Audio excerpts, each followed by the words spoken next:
Alright people, we're back and we're good to go. This is gonna be part 7 of the Grid Ace Attorney 2 Resolve on the Nintendo Switch. We're almost done with the third case. That was a long time coming. But anyway, let's get going.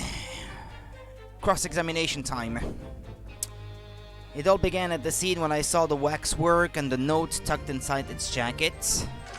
The actual body of the victim, as indicated in the note's instructions, was beneath the experimentation stage. The body had to be arranged in certain ways to implicate the defendant, which was my job. I enlisted the help of the entire forensic investigation team to dress the scene appropriately. The truth about the execution 10 years ago is a state secret of the highest level. I had to protect it. Or so she says.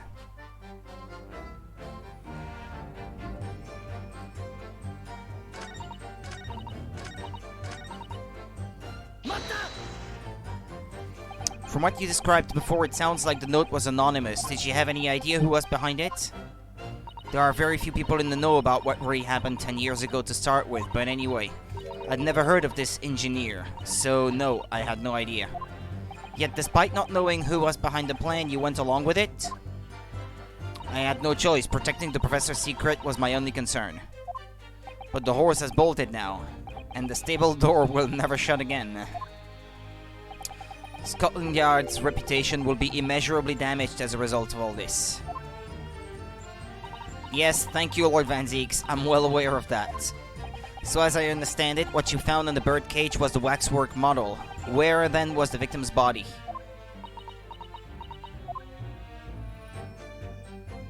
The actual body of the victim, as indicated in the note's instructions, was beneath the experimentation stage. How did you move it? So you knew about the special construction of the stage used to carry out the trick then? It was quite obvious what had happened with the victim and the waxwork. And you switched the two over, didn't you? In other words, you recorded the victim's body as having been discovered in the Crystal Tower and the waxwork. I wrapped it and sent it by carriage to the specified address at the specified time. And why were you given such directions? Presumably so it could be recovered by Drebber and returned to Madame Tuspel's. There's something I still don't get though. I mean, she must have had a condition that the head be not returned or something? I see, and then you put the birdcage back on the experimentation stage. Yes, although someone obviously made a mistake about which cage should go where. I thought I'd made it perfectly clear to the team, but still. I suppose you were focused on the victim's body, that being a more important detail.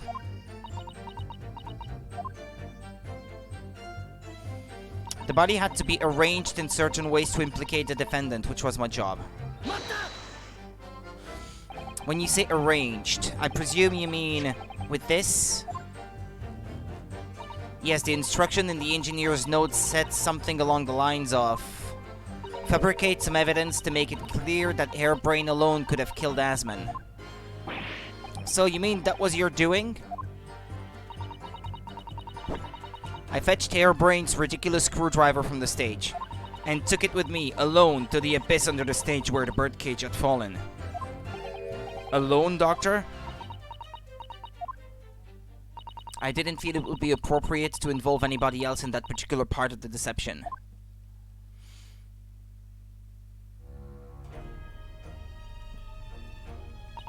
There was a void under the stage where I found the birdcage lying in the dirt.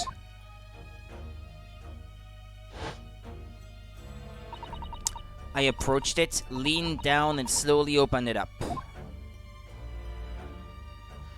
Then I took the screwdriver in both hands and plunged it into the man's chest. Was he already dead? I mean, she redacted the post-mortem analysis, so the autopsy report, yeah. So, did he really snap his neck falling down and he was already dead? Or did she actually kill him doing that? Then you noted that in your fake autopsy report as a fictitious cause of death. Exactly. So the actual cause of death was the trauma resulting from the 30-foot drop. Ah, okay. My word. What is it, Mr. Sato? Something about Dr. Scythe's last statement is playing on my mind, that's all. Yes, mine too. Dr. Scythe. There's really no need to shout. I can hear you perfectly well. The defense calls for you to add what you just said to your formal testimony. Oh? Which part? What I want her to supplement her testimony with is... Huh. Actually, I'm not sure.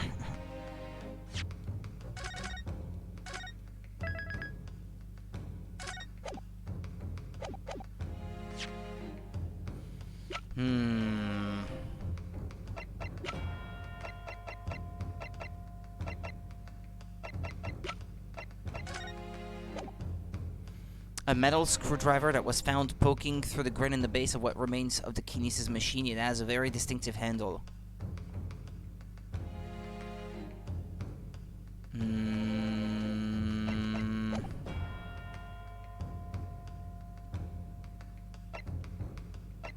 Or the real cause of death?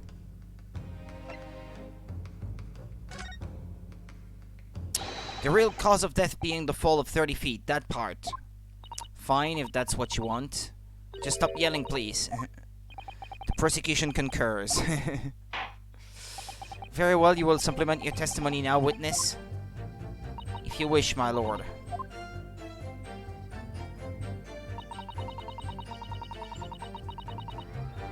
The actual cause of death was the neck trauma Asmund suffered from the 30-foot fall.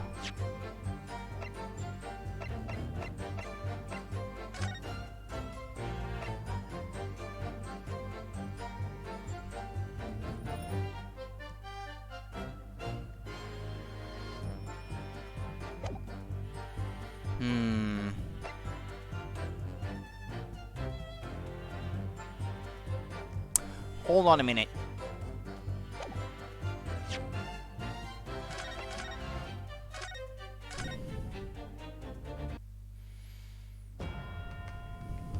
What she did to the victim. How you stabbed Mr. Asmund in the chest, that part. Fine, if that's what you want. But there's really no need to point. The prosecution concurs. And he's pointing too. Very well, you will supplement your testimony now, witness.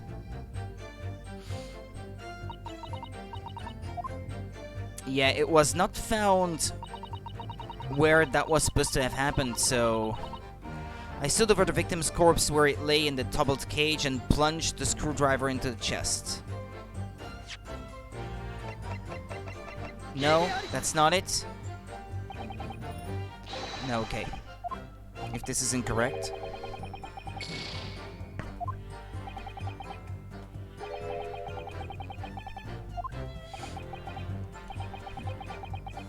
Yeah, okay, you have to think again. I get it, I get it. Or let me press it, we'll see. So it was you who stabbed Asmund with this? Yes, far easier than dissection, I assure you. No precision required. What a welcome change. The victim died instantly from a snapped neck. All I did was carry out the instructions I'd been given. As unflinchingly as ever, no doubt. I imagine you didn't bat an eyelid when you drove the weapon into his body. There was no need to bat my eyelids. And what else did you do to twist the facts? Remind the court, why don't you? If you wish.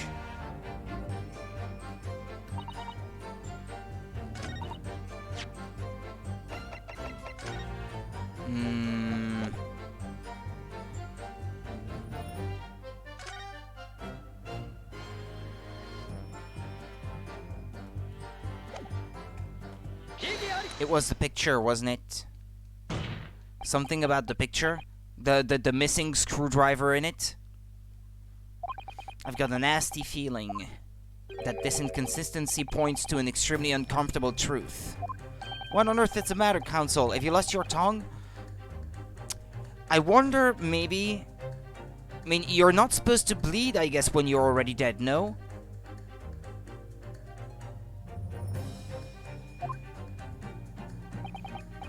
If the heart is already stopped, the blood will not flow outside the body quite as much, or something. I'm not entirely sure. I apologize, my lord. Dr. Scythe, in that last statement of yours, there's just one point. That seems to defy explanation. Out with it, my learned friend. There's an obvious inconsistency between your description and this photograph, which shows the victim in the birdcage following the events that led to his death. Yeah, if he's strapped to the thing also, is it possible for his neck to break in the first place? The court has already examined that photograph in depth. There's nothing new we can learn from it. Yes, we have already considered it, that's true. But we now know the facts to be different. What do you mean? I believe we should let the defense explain. Where in this photograph would we see the alleged inconsistency with the witness's statement?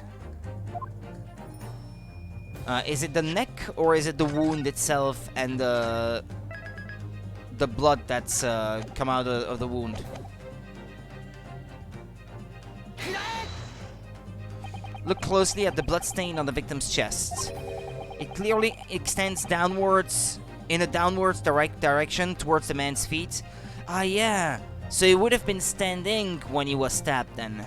He would not have been lying on the ground like this. Lying flat, I mean. And why is that significant, Counsel? If the victim was stabbed moments before the kinesis machine was set in motion, that's entirely expected. Ah, of course. No, that's not what happened. Exactly, my lord.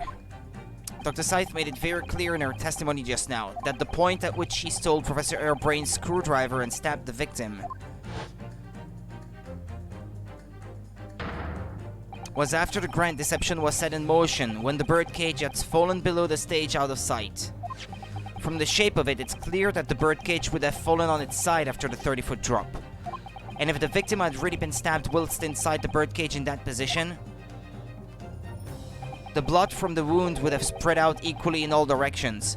I think now I'm starting to think that maybe the real murder weapon was indeed a bolt from the crossbow, like I initially thought at the very start of the case. And then the use of the crossbow to pop a balloon made me think that maybe that had nothing to do with the victim being stabbed at all in the end, but now I'm not so sure. The blood from the wound would have spread out equally in all directions. For it to have formed the longitudinal appearance we see in the picture is inconceivable. Hey, I'm no coroner, but given that the victim's blood seeped vertically downwards from the wound, it must be the case that when you stabbed Mr. Asmund, he was standing up. In short, Dr. Scythe, your latest testimony was a total fabrication.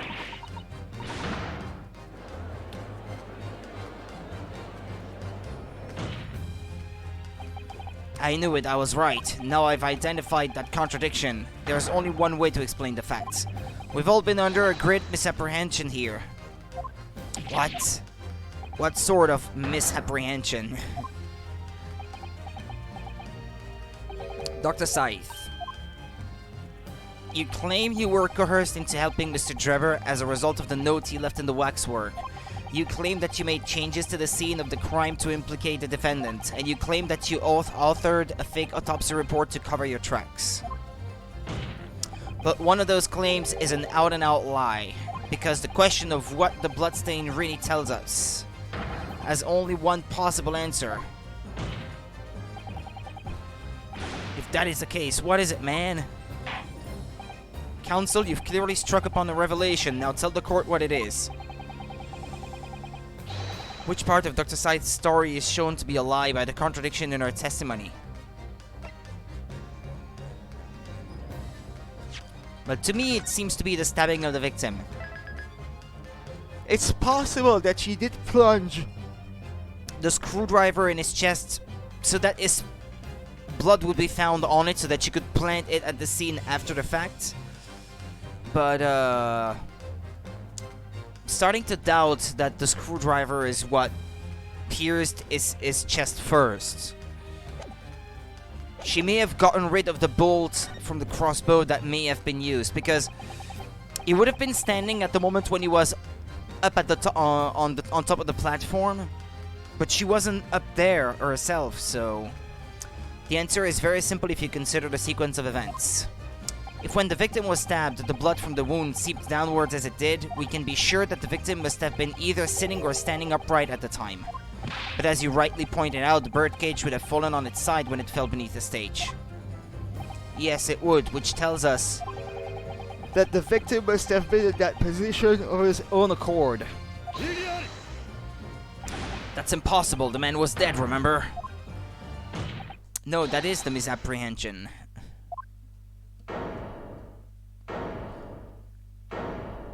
It's the stabbing that killed him, not the other way around. When the birdcage fell from the stage into the void below, it must have hit the ground with considerable force.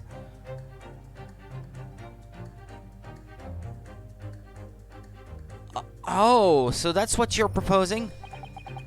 But Mr. Asmund didn't die in the fall.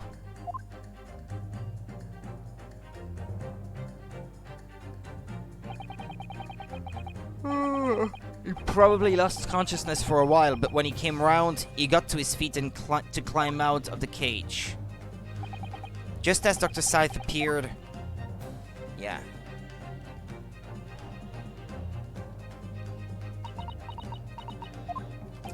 If the victim was in fact alive at that point in time, it changes everything.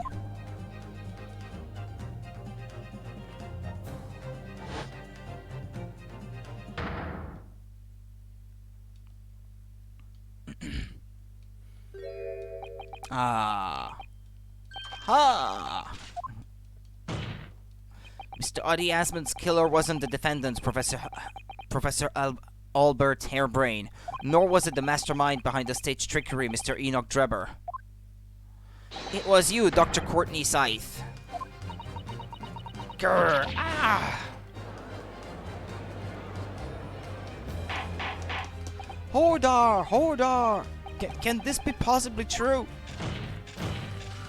Have you been taking me for a fool? It was you, was it?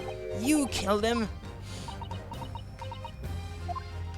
You hoped that by admitting to being an accomplice in Mr. Drebber's scheme, the trial would end before you were accused of a far worse crime. Cold-blooded murder! Oh, do shut up. You're so desperate now, you're making all this up. As if I would do something like that. I assure you the defense is not desperate, Doctor. Mr. Naruhodo has established the facts using evidence and logic alone. Ha, logic? Don't make me laugh. Sadly, your logic has a gaping hole in it. What do you mean? I'd have thought it was obvious. A motive, boy. You're lacking a motive. What possible reason would I have to kill Mr. Asmund? Asmund was involved in a number of criminal activities, from coercion to theft to murder. But there is no known connection to Dr. Scythe there. Well, the guy may have planned on him to die, and to salvage the plan, she did it. For me, it's not any more complicated than that. If he lived, the guy would have revealed everything anyway. I'm rather relieved to say it does seem somewhat far-fetched. True, there is no obvious motive, but there's still something in the back of my mind. I feel sure I've seen something somewhere that hints at why the coroner might have done this. Yes, I might have tampered with the crime scene and concocted a fake report. But murdering someone for no reason is a very different story.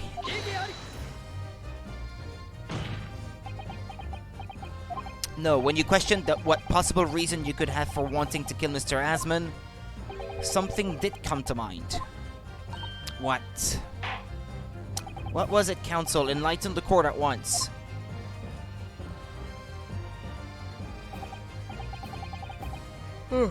Yes, we saw it yesterday, didn't we?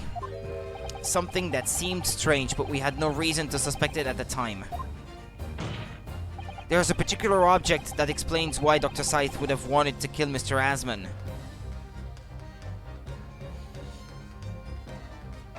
The scalpels?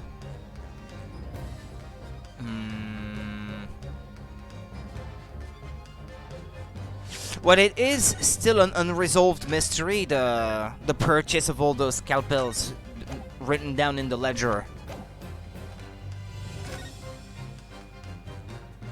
It's a scalpel, or rather, scalpels. Did you say scalpels? It would appear that word has struck a chord, Doctor. You... come on, out with it! It was yesterday when we visited your laboratory. Look at this big thick book here. It appears to be an accounting ledger. It's a record of the forensic investigation team's spending, I think. Oh, what is it? It's clear that the team purchases various equipment and supplies on a monthly basis, but, well, one entry seems rather strange. Really? In what way? They're buying 500 scalpels every month. Yeah, why is that? Also, I'm starting to find more and more mysterious that her daughter wears a mask too. Like, why are we not allowed to see her face? 500 scalpels a month? At first I wondered what on earth you could be using that many scalpels for.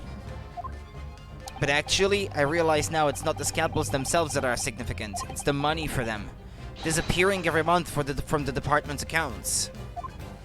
Asman's criminal organization relied heavily on extortion for its funding.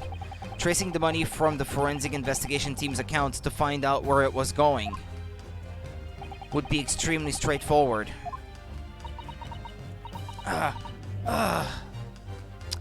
10 years ago, when Mr. Asman was still a journalist and wrote this article about Mr. Drebber, he may well have stumbled upon information as he was researching the story.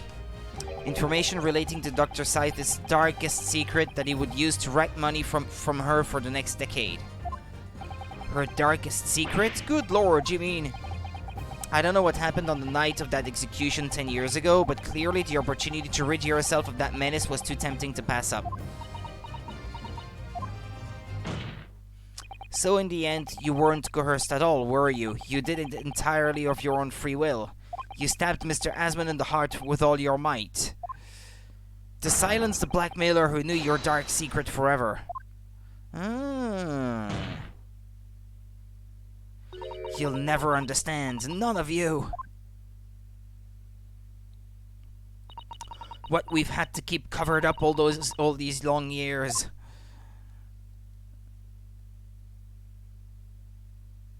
Is that it then?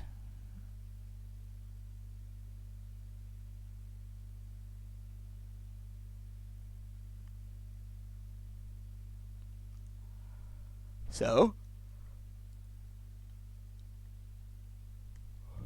As very little of the machine remains after it was ripped apart by the bomb, the truth of this case can never be properly established unless you speak out. And if you decide not to, it's very possible that Courtney Scythe will escape punishment for her crimes. Please, sir, own up to what you've done, and tell the court the truth about what happened. 10 years ago, you told the truth, and you were robbed of a bright and successful future as a result. I can certainly understand your bitterness and your consternation now. However, this is surely the chance you've been waiting for, to sever the hold that fate's had over you all these years. Super high voltage instantaneous kinesis. I mean, really.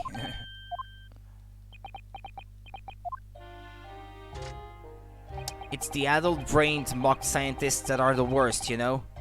They don't recognize the fact that they don't have talent. They can't even get that right. And so they end up chasing impossible dreams, having unbridled faith in their abilities. They go on and on about their wonderful hypotheses, their stupid eyes shining like a little child's. They make me sick. I can't abide their foolishness. Careful, Mr. Drebber.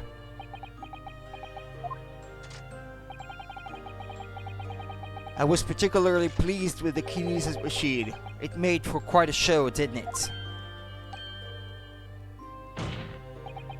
So you admit it. You admit that it was nothing more than a sham made for the purpose of killing the victim. Yes, I admit it.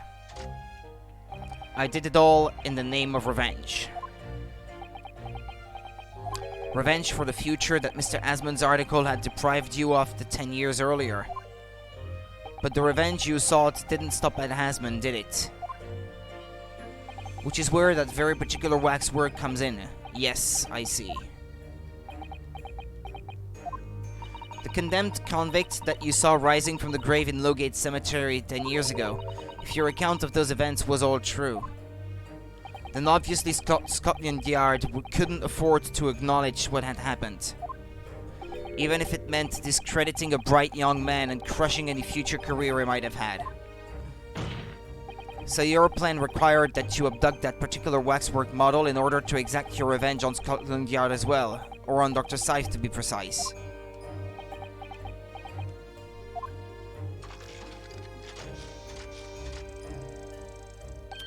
It was a year ago. By some extraordinary twist of fate, Asmund turned up at my workshop. He didn't remember who I was, of course. He just wanted to employ my services as an engineer. And he happened to have a paper with him. An article on the front page caught my eye.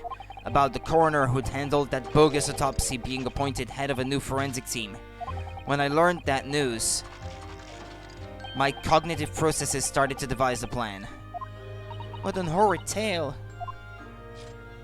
He robbed me of my future, so I wanted to use the man's own wiles against him for revenge.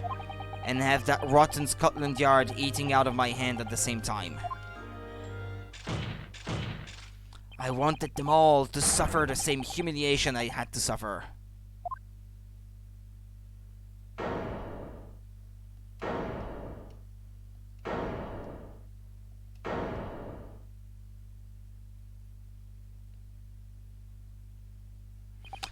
Your actions against those who'd ruined your future were justified as revenge, at least to yourself.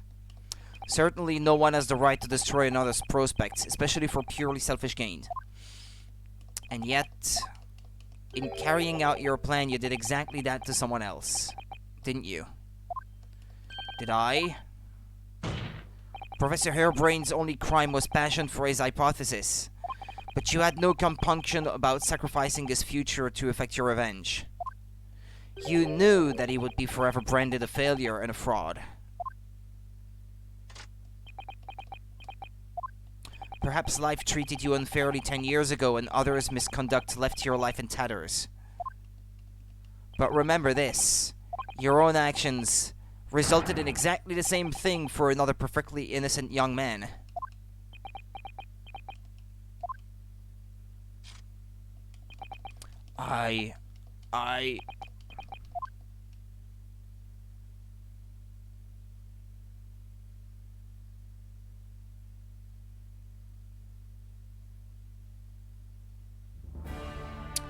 Lord Van Zieks, what of Dr. Scythe? An immediate warrant for her arrest has been granted and she's been remanded in custody, my lord. Remanded? I presume she will face trial in the coming days along with Mr. Drebber. A most regrettable situation indeed. She's made great contributions to her profession over the years. It really is a hard truth to swallow. However, that is a topic for some future occasion. For now, Professor Harebrain... Oh, yes. It seems there was a great deal more to your experiment than you realized. However, I think we can assume now that all the sordid details have been brought to light. This has been a very long and profound trial, but I'm pleased to say you are absolved of all guilt. Even the judge admits that it was a pretty long trial.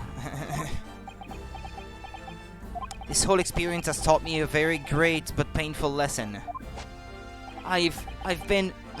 Me, this dedicated scientist, this devotee of natural philosophy, I've been selfish and self-centered, and above all, a fool. Professor!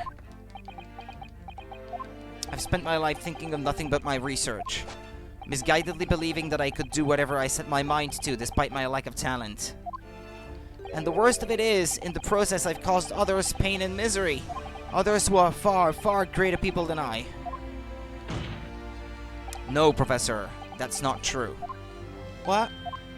Don't tar yourself with the same brush as Drebber. What happened was his doing, and his alone. This outcome is his fate, not yours. You're not to blame in any way. Lord Van Zieks, and the derision with which he referred to you earlier, calling you a fool, talentless even. The man has no idea. To believe in yourself and work your fingers to the bone to realize your dreams, that's laudable, not laughable. No one has the right to deride another for such choices. Oh. Thank you, Barak. So, ladies and gentlemen of the jury, yes, my lord, if it is this court's expectation that you find the defendant not guilty of the charge of which he stands accused, I presume there are no objections? None from me, my lord? Certainly not. This trial has really made me think, but this is the right decision. It's all been proven methodically and rigorously. I have no misgivings whatsoever. What's that? He's done, is he? It's all over? I don't know what's become of the yard these days. I don't recognize the place. Very well, in that case, I hereby pronounce the defendant not guilty.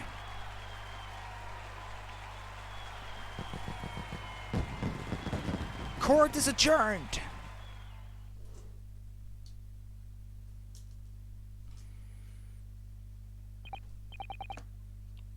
I knew you would say that. It's over. That was some trial.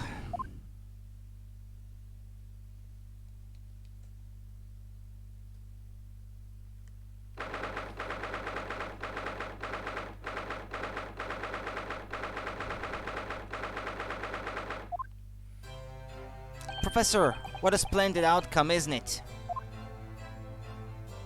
Oh, it is. It is. Congratulations, Professor Hairbrain. Mr. Naruhodo, Mr. Sato. I am truly beside myself with gratitude. How can I ever thank you enough? I'm just glad it's all been cleared up, that you realize you were just caught up in a bad situation. Oh, yeah, that's Ryunosuke speaking. Right now, you know, if I had that research grant money, I'd give the whole lot to you, every penny. Well, that's very kind, but I'm just a student, so... We don't need any financial reward. Your acquittal is more than enough, yeah. We're just gonna eat dirt for the next month or two. That's okay. Oh dear, oh what can I do? How about this as a memento? The paper about my hypothesis is inside. Well, just as a memento then, thank you. I've been wondering, Professor, what are you going to do now? Oh my, yes, what am I going to do? My hypothesis and my great machine lie in ruins. But still, it's been too long since I was last in London, so perhaps I'll enjoy some sightseeing. I must explore the great exhibition whilst I'm here too, and see if new inspiration hits me. Oh yes, that's a wonderful idea. I can't allow that.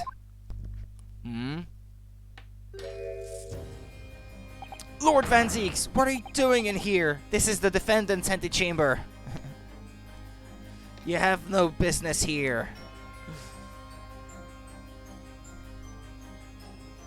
You have no power here, Barak the Grey.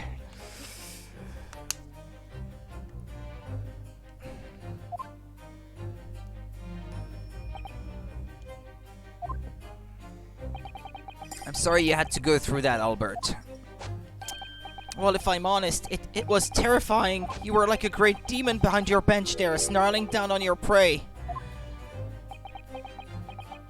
You're one of the few true friends I have. I couldn't leave it to anybody else to handle the prosecution or the defense. Sorry, or the defense? Did I just hear that right? I always knew that you had my best interest at heart, don't worry. How about you show me around while I'm here in town? It's been a long time since we left university, we have a lot to catch up on. Listen, Albert, in a few days your acquittal will be made official. When that happens, you must head straight to Dover. I'll accompany you. What? From there, you'll cross the channel and make your way back to Germany. I've already purchased the tickets. Why? Why is he exfiltrating him or something? But no, hold on a minute, Barak. What about the great exhibition? This is a chance of a lifetime for me. I want to look around. No sightseeing, Albert. Give up on the idea. Why? What's up now? Sometimes it's hard to see any warmth in those eyes, Barak. Lord Van Zeeks? What's all this about? A necessary precaution. Yes, I think I understand. You do? Well, Iris told me that when you met Lord Van Zeeks at his office some days ago, he asked how Mr. Natsume was doing. Yes, that's right. I remember being surprised at the time and thinking it was nice of him to ask. The point is, Mr. Natsume is still alive and well, even though it's been more than 6 months now since he stood trial with the Reaper as the prosecutor. You mean the Reaper's influence doesn't stretch or recede? Those in the Reaper's sights meet their ends days or sometimes months after their acquittal. Is it maybe the daughter of Dr. Scythe, the real Reaper? That'd be funny. She likes to plunge or knife or scalpels inside living people or something.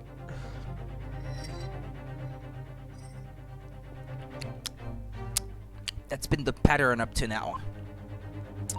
But of course, we know that both Mr. Natsume and Gina were completely innocent.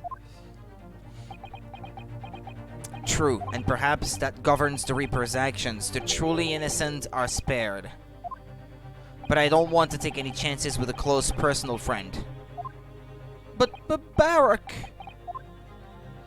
Like the mustached Nipponese, this man should leave the country without delay. That's why I'm packing him off to Germany at once. So even he believes that there is indeed a Reaper, just that it's not him? Right. Does your friend-shaped package get any say in it? Goodness, was this your intention all along then, Lord Van Zeeks? In court, where people think of him as the Reaper, this man seems absolutely merciless. And yet, sometimes I feel as though I don't understand him at all. It's time to go, Albert. Back to the prison for the time being. Yes, alright. Well then, Mr. Naruhodo. Thank you so much for everything.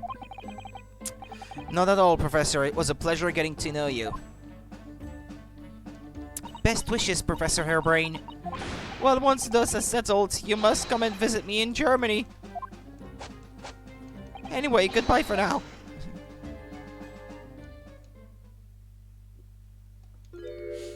Now, my Nipponese friend.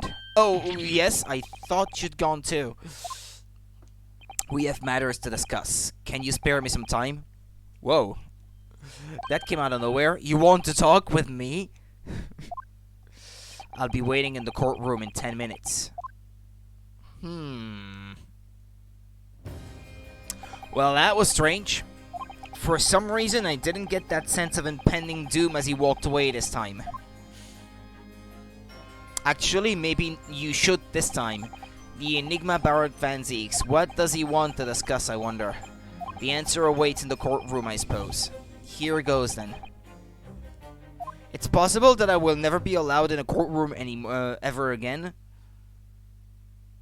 Now that I implicated Dr. Scythe, despite the fact that it was the advice of the Judge General, or Judge Mr. Justice, whatever his name is, Strongheart.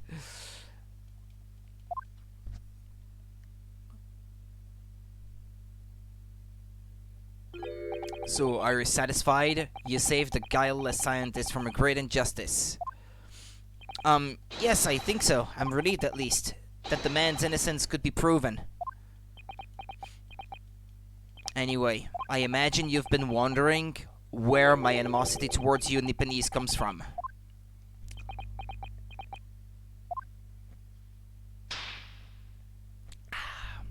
That's gonna be interesting if he's gonna elaborate on that. Well, at first I thought you just didn't like me. I imagined you saw me as a pretentious child from an unimportant land who had no business being here. But now I think differently. You clearly know our ways, so I would guess that some specific incident led to your thorough dislike of my race. Will you tell me what happened, please? The professor.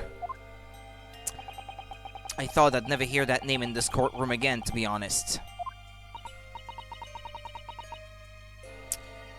He took your brother's life. Clint. My brother was Clint Van Zieks. 16 years ago, when I was still just in my teens, he was already the director of prosecutions and a key member of the judiciary. I looked up to him. He was everything I aspired to be. He was involved in the establishment of justice systems in foreign countries as well. There were exchange programs between Britain and other nations then too, to share knowledge and ideas. As part of one of those programs, 3 judicial students came to Britain from your homeland, the Empire of Japan. Oh, if it was 16 years ago, then one of them could have been my father, of course. I remember Dr. Mikotoba well. I had no idea. I was a minor at the time, training at the prosecutor's office. One day, Clint introduced me to the 3 visiting Nipponese. So you've actually met my father?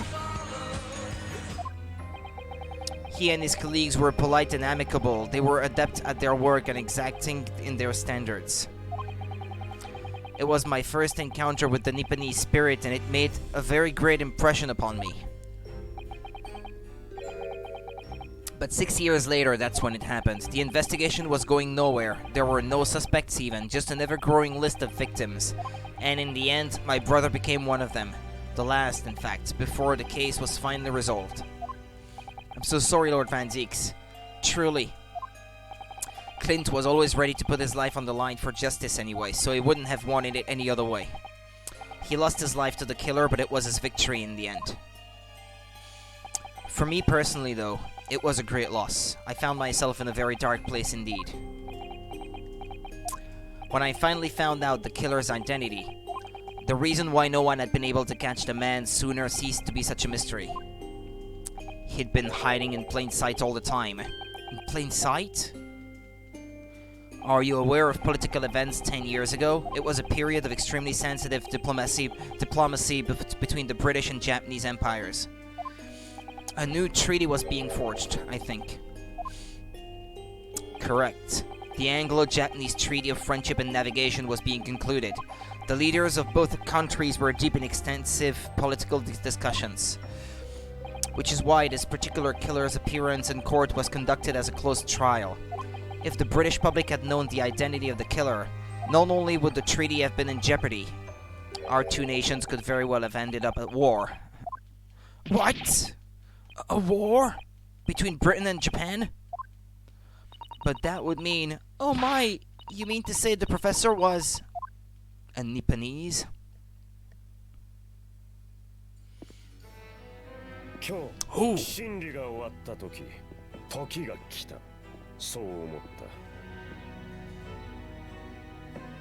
Okay, autoplay. 貴公たちがこの恐るべき殺人鬼と対面する時がな。あの老人形の館の女主人から仮面の鍵を借り受けた。その目でしかと確かめるがいい。10年前の真実を。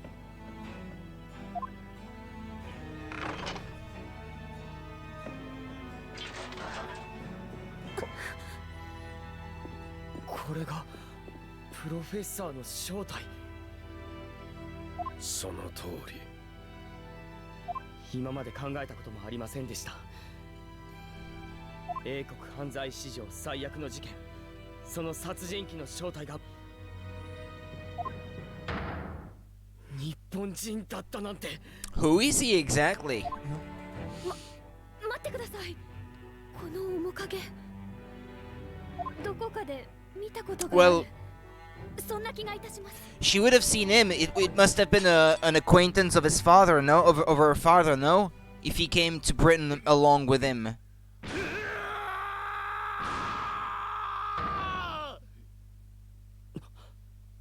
Kazuma!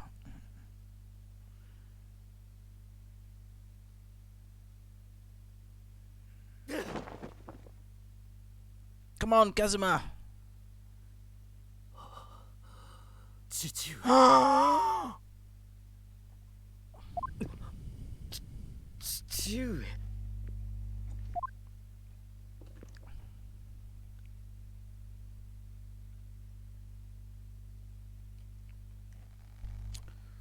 Kazuma-sama!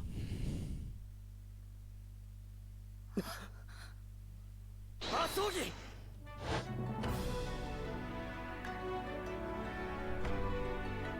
僕の親友、麻生木一馬。1年の時を経て今、すべての記憶を取り戻して。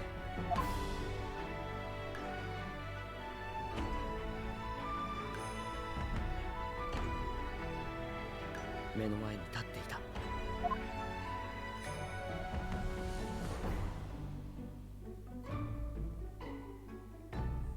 なるほど。久しぶりだな。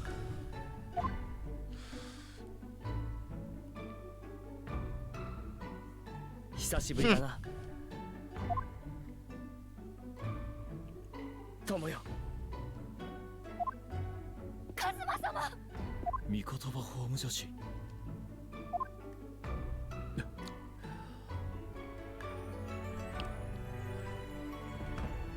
長い間ご苦労だった。礼を言う。私の代わりに友をここに導いてくれた。 So what you gonna do now? Become a defense attorney or a prosecutor?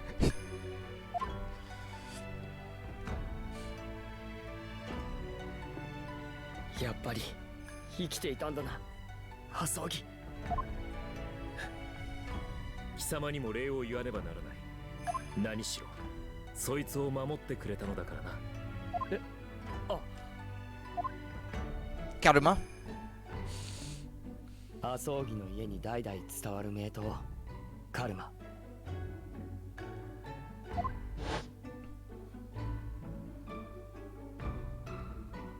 日本を出発するとき、あいつが身に帯びていた。日本人の魂であり、いつもそばに置いておきたいと。そしてあの事件が起こって、僕は須里さんからこの刀を託されたんだ。お前が残した思いとともに。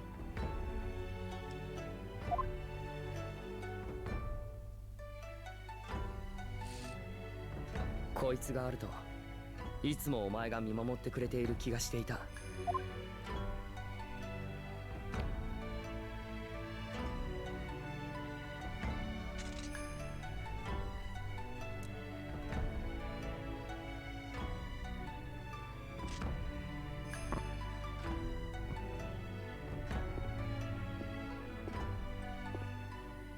やっとたどり着きました、父上。父上、まさかお前知っていたのか。その面影だけど、とても信じられない。殺人鬼の正体が麻生木一馬の父だったなんて。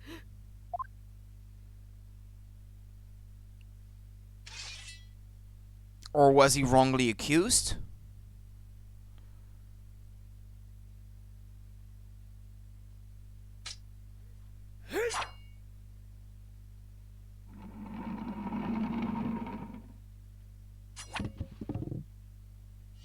Is that the kind of sound that wax makes? カズマ様。 I didn't quite expect that kind of sound.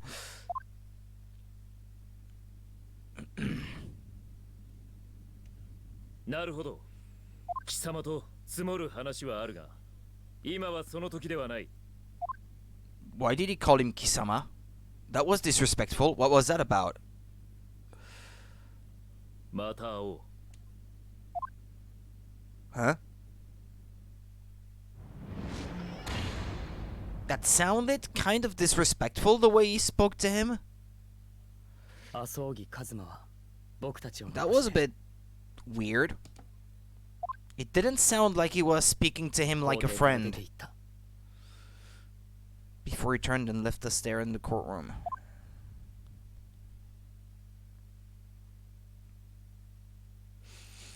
So he's the living after image of the man who took my brother's life, is he? Yes, Kazuma Asogi, my best friend. 3 months ago, when Lord Strongheart introduced us, I had an inkling there was something there, some connection. But why did Lord Strongheart do that? Why did he make Kazuma Lord Van Zeek's apprentice, and when he was suffering amnesia too? The man was apprehended, even executed, but his legacy just won't die. That's the sad truth. Anyway, that's all I had to say. I thank you for meeting with me as I asked.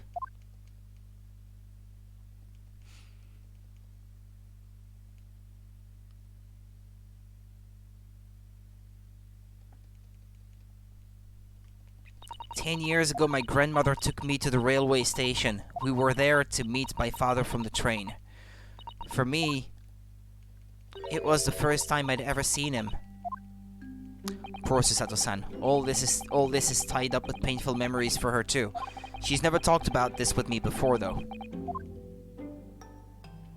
It took time to adjust to having father around, but just when I was starting to get used to it, he called me into his study one day. He told me that a great friend of his had passed away in London, and that the friend that left behind a son, a boy 7 years my senior. Father told me the boy had made a promise to his late father, so he was studying to become a defense lawyer. I wanted to help, so I studied to become a qualified judicial assistant. As I'm sure you've worked out, that young man's name was Kazuma Asogi. So you see, that's how he and I met. Mm-hmm. 親友は束の間僕たちの前に姿を現して再び消えた。そしてその瞬間、止まっていた時は動き出す。巨大な運命の車輪が回り始める。きしむような音を聞いた気がした。それは確かに何かが始まり、何かが終わるきっかけだった。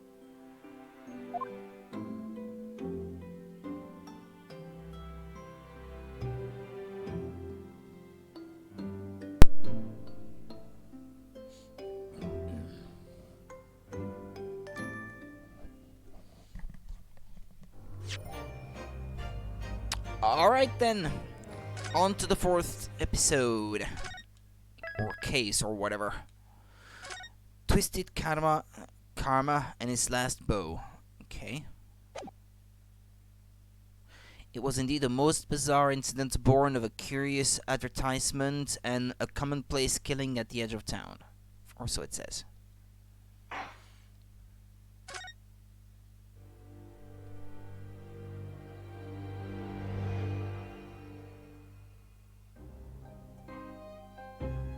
Or bow.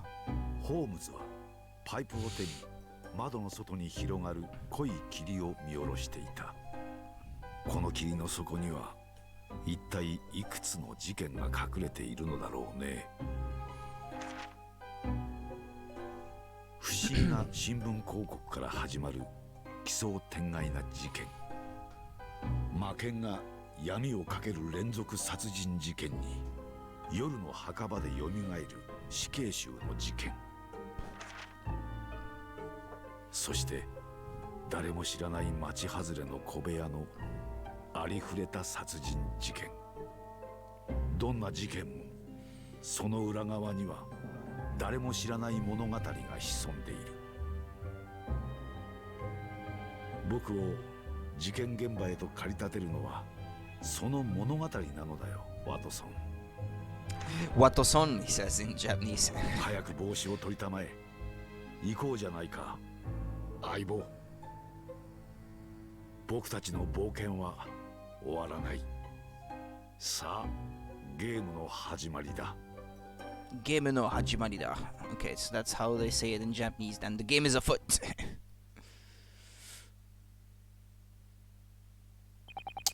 8 days after that earth-shattering trial and Kazuma regaining his memory, we were in the foyer of one of London's most luxurious hotels, the Great Waterloo Hotel.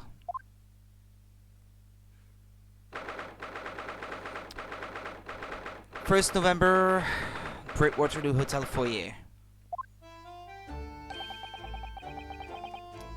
Professor Mikotoba is due to arrive at any moment. Yes, I'm so glad we got here in time. Susato-san hasn't been the same since what happened. Not that I'm surprised. The truth about Kazuma-sama's father... Do you suppose my father knew? That he was actually the mass murderer, the professor, you mean? I knew that's what she was thinking about. There's a good chance, I'd say. I mean, they did come here to London together 16 years ago, didn't they? Yes, that's true. Come to think of it, didn't you say that Professor Mikotoba knew about Kazuma going missing in Hong Kong as well? That's right, but for some reason he wasn't at liberty to talk to me about it. That probably means he knows then about Kazuma showing up here in London with amnesia and that he's regained his memory now. Ah, there she is. Ah, it's the judge and Mikotoba. What's the name of the judge again? I forgot. Well, he's not in there. Oh, father. Hold on. Hello, Susato. How are you? I'm very well, thank you. We're delighted you've arrived safe and sound. Hello, Mr. Naruhodo. Very kind of you to take the trouble to meet us here. Oh no, not at all. It's my pleasure. We've heard all about your extraordinary exploits here in London, you know. The news has crossed the seas. It has? I always look forward to reading the monthly reports that arrive with the steamships from Britain. Oh, I see. Well, thank you very much. Who is this man? And why do I feel as though I've seen him before? I take it from your expression that you can't quite place me. In that case, how about a little reminder, Seiichiro? A firm tap should do it. Yes, a firm tap? What? Here we go, then. He brought his hammer. I hereby pronounce the defendant, Ryunosuke Naruhodo, guilty. Ah! Oh! You're...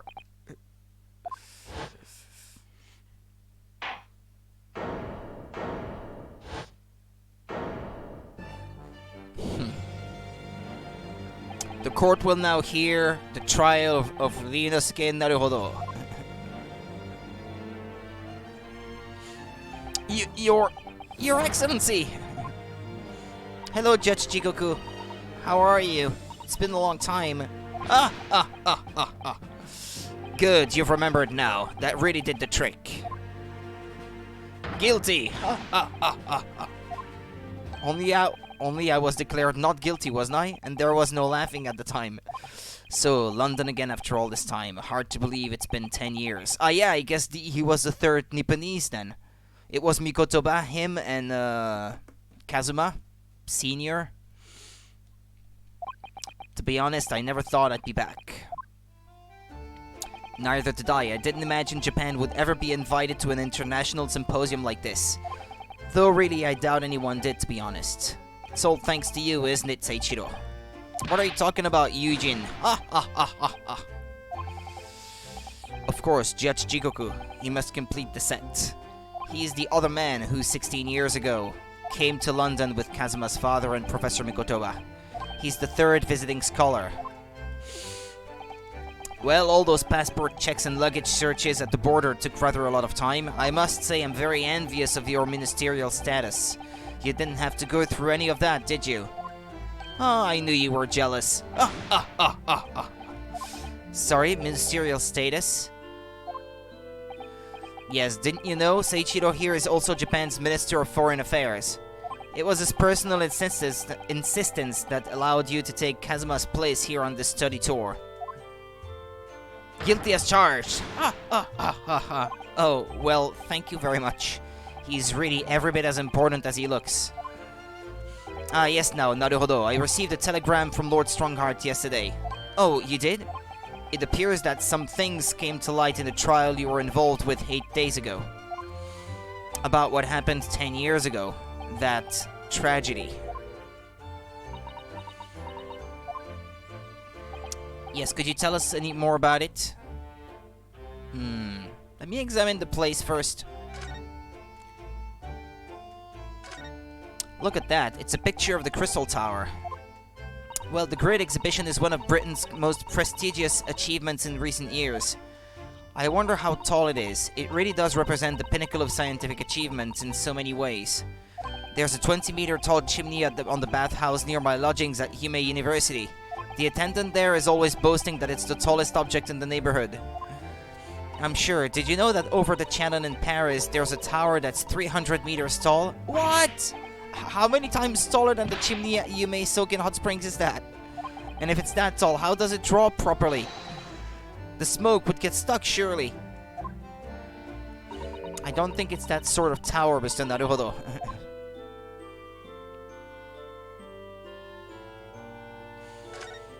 Have you seen all those sparkling jewels up there? They must have gathered every gem in the world for that. Ah, it's called a chandelier, I believe. It's designed to provide elegant lighting in large spacious rooms like this. So they had to gather every gem in the world just to illuminate one room? It's probably electric light bulbs that are actually throwing the light. If I tried to hang something like that from the ceiling in the office, it would be scraping on the floor. I think perhaps chandeliers aren't for you, Mr. Naruhodo.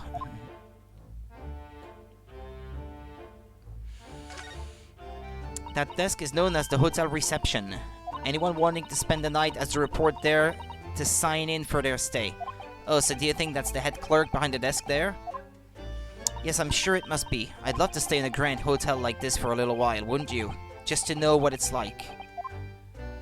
If the hotel fee was paid through our stipend, I'm afraid it might bankrupt our homeland. True. London gives the word expensive a whole new meaning.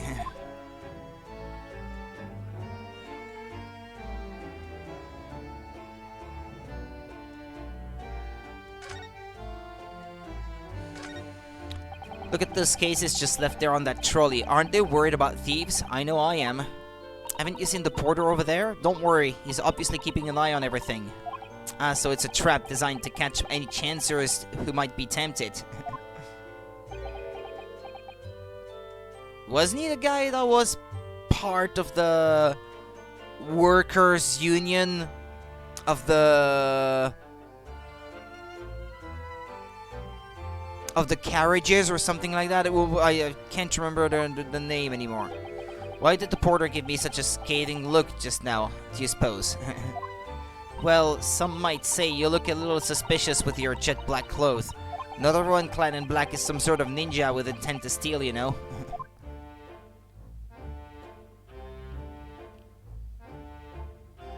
Alright, well, we seem to be done.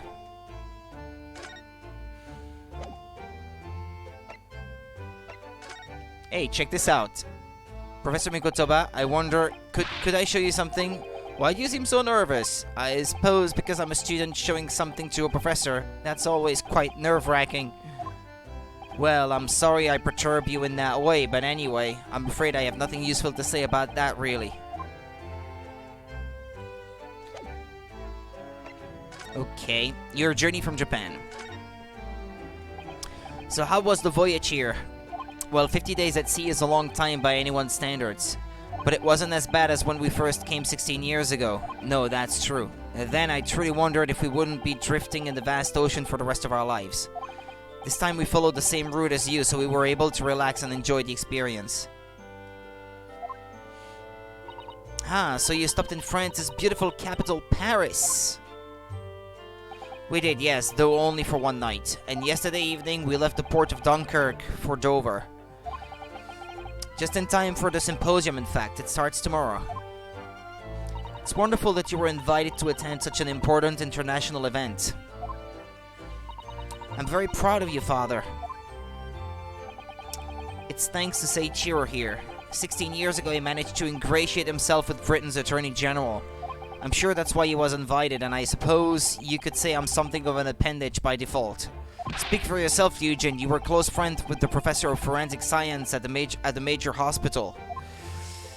Yes, well, I'd rather not dredge all that up, really. No, there's been a lot of water under the bridge since then, but it doesn't bring him back. Kazuma's father, I suppose. The professor, the killer who took the lives of 5 members of the British aristocracy, was actually Kazuma's father, wasn't he? That's correct. Genshin Asogi. Kazuma is not his last name, actually. Okay. I wasn't sure, to be honest, because normally the last name comes first in Japanese. So whenever they said Kazuma Asogi, I assumed that Asogi was his first name, but by our standards. But I guess it wasn't. You knew, I presume, father. Just like Naruhodo, that's his last name. So that's why they call him Naruhodo. Yes, he was a close friend at the time. Genshin came to Britain as a police detective. He was studying investigative techniques at Scotland Yard. I've never understood what drove the man to commit such heinous acts. It was a closed trial, so the public never knew the truth, and he was executed with little ado. To this day, very few people know what really happened, even in our homeland. But what about Kazuma? Did he know? Did he know the truth about his father? No, of course not. He was told his father passed from sickness. However, I suspect he may have had his doubts. Oh, why? As you know, I tried to guide Kazuma growing up as if he were my own son. Then one day, he came to my office at the university and said, I've decided I want to travel to Great Britain and study there.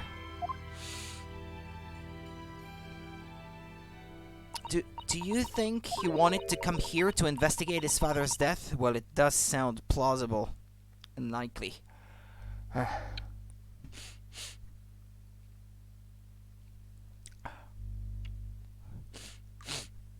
Excuse me.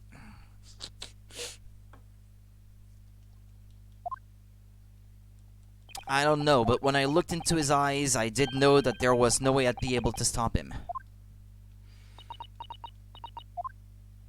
Something else came to light in that trial the other day, actually. Oh? What? Well, having disappeared in Hong Kong and been missing for almost a year, Kazuma has since turned up here in London working as the apprentice of Lord Van Zeeks. What? What? That's news to us! So, Lord Strongheart's telegram neglected to mention that part then.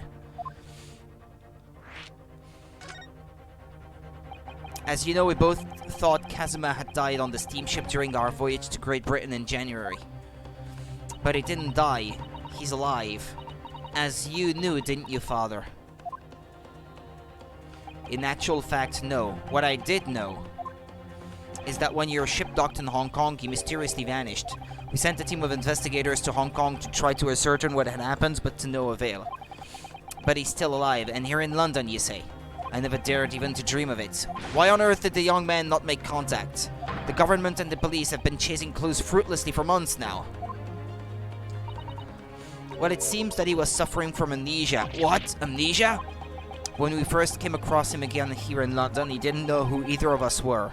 I see. He only regained his memory 8 days ago. This is unbelievable. Yes, it's quite miraculous. I wonder why Lord Strongheart didn't let us know. I must speak with him urgently. I wonder how Kazuma's been this past few days. Would it be wrong of us to go and visit him?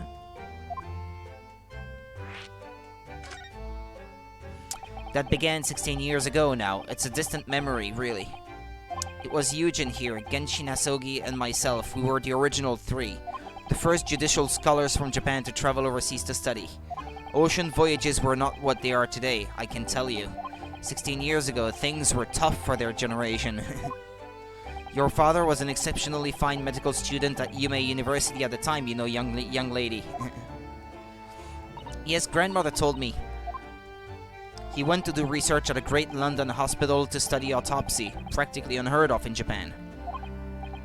Yes, it was an eerie place, sandwiched between the back of a prison and a burial ground. Not more talk of graves. Very often, there's no one willing to deal with bodies following autopsy work. So you see, autopsy labs have something of an unavoidable relationship with graveyards and prison. Not my cup of tea at all.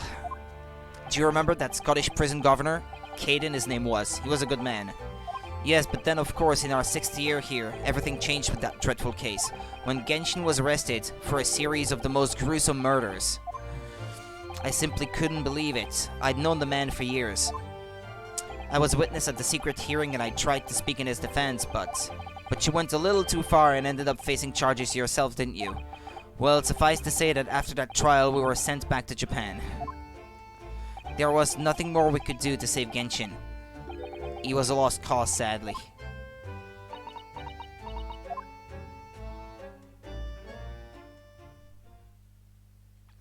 Well, if you'll excuse us now.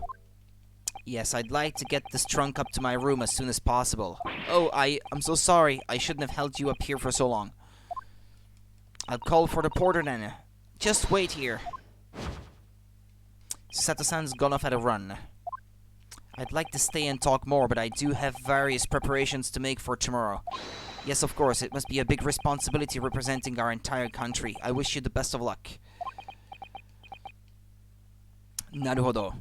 I hope you'll keep an eye on Susato for me. Keep looking after her as you obviously have been. Oh, no, I mean, if anyone's looking after anyone, it's her looking after me. Well, I do appreciate you being there for her. After all, I've been a miserable father to her. I've thoroughly let her down. Sorry, what do you mean? Well, it was 16 years ago that I started my long study tour here in Britain, as you know. The very year Susato was born. Yes, I heard. The birth of my daughter was the most joyous event of my life, but... well, sadly, it was accompanied by the most tragic event of my life, too. Oh, yes, Susato-san hinted at something like that. It was a rather turbulent time at home.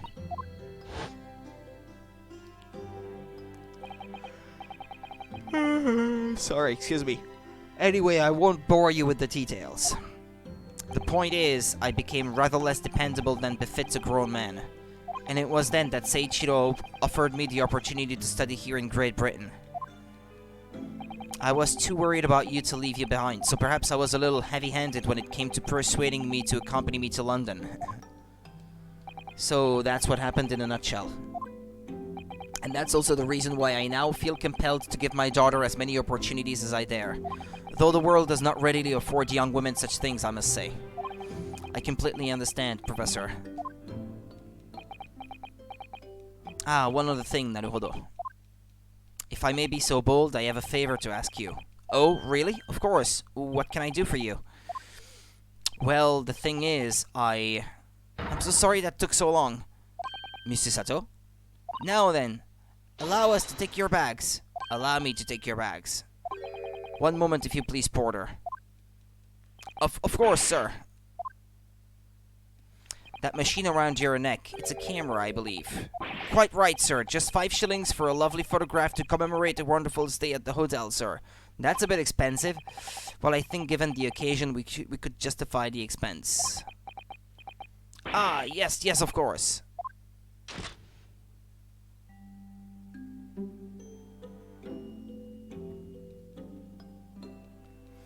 I'd like to thank you for coming with me, Mr. Naruhodo. It's really been Father very happy, I think. Oh, well, I'm pleased then, but we were interrupted before. Professor Mikotoba was about to ask me something. Shall we return to Big Street then? I expect Iris will have some delicious tea waiting for us. Yes, let's go. I'm getting more and more anxious about Kazuma, though. Perhaps I'll try to meet with Lord Strongheart later and ask after him.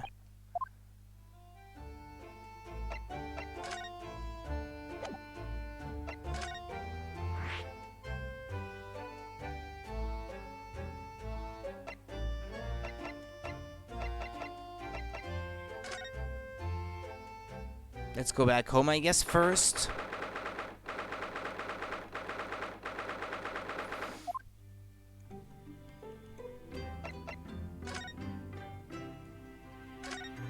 The spade is still here, look. Please, Mr. Naruhodo, it's not a spade, as I think you well know. It's a shovel. It didn't take long to reignite that old argument. Ah, I have an idea. Let's give the implement a name, like Professor Hairbrain named his tools. Oh, I never thought of doing that. From now on, then, let's call it Ryunosuke. No, it's clearly much more of a Susato. The old argument has taken a new and unexpected turn, it seems. The steam is rising gently from the kettle as always. Yes, it doesn't feel right somehow unless it is. But the steam has an unusual scent today. Perhaps the sweet potatoes that I brought back from Japan with me are ready. Oh, Mr. Naruhodo, I heard that, you know. Tears of joy, Mr. Sato, from my mouth. Whenever you serve me tea, it always takes me back to Japan. I know you're not particularly fond of the bitter taste, are you? So I do always try to pick out less bitter matcha for you. She does often serve up an unusual mellow blend, it's true. But the anticipation of the taste in my mouth makes me bitterly worried anyway.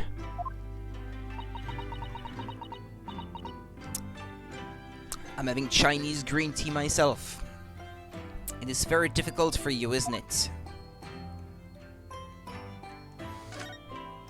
You see, I've been keeping my desk beautifully covered in papers as always.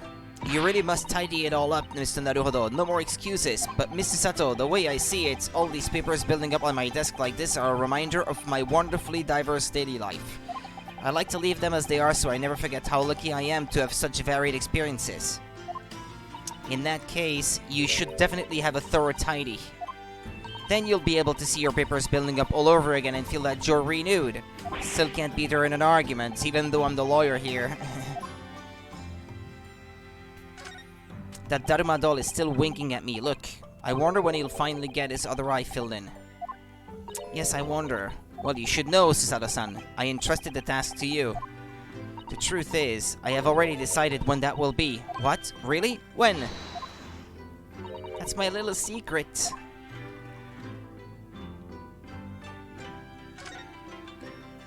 My desk is just as it was before I left. Sumi ink and a calligraphy brush, even though we're in England now. That strikes me as typically you, Mr. Sato, and typically not you at the same time. Well, I do enjoy all the wonderful new things to come out of the West in the Cultural Revolution, of course. But I'm not ready to give up my brush just yet, and anyway, Susato-san can write more neatly with a brush than most people can with a pen. Practice makes perfect, as they say.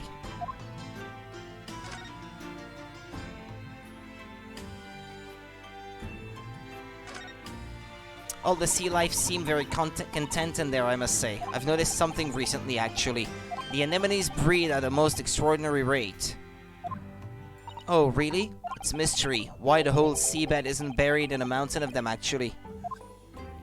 Oh, how splendid. That really is a mystery, isn't it? I wish there was someone here to explain Susato-san's strange reaction to that. Your room across the hall is undisturbed, of course. I don't suppose I'd be permitted to see inside now that you're back, though, would I? You know very well that only Iris is allowed inside. Yes, I heard you two giggling together in there again last night. You can visit Mr. Sholmes in his room, Mr. Naruhodo. Last time I did that, he tried to convince me to drink some strange concoction he'd mixed up.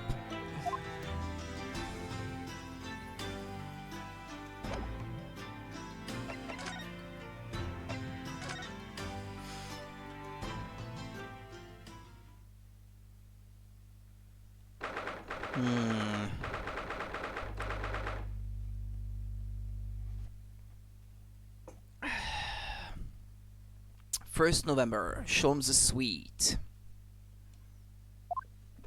Way! What's that? Oh, what was that? a man screaming in a most unflattering way. Do you think?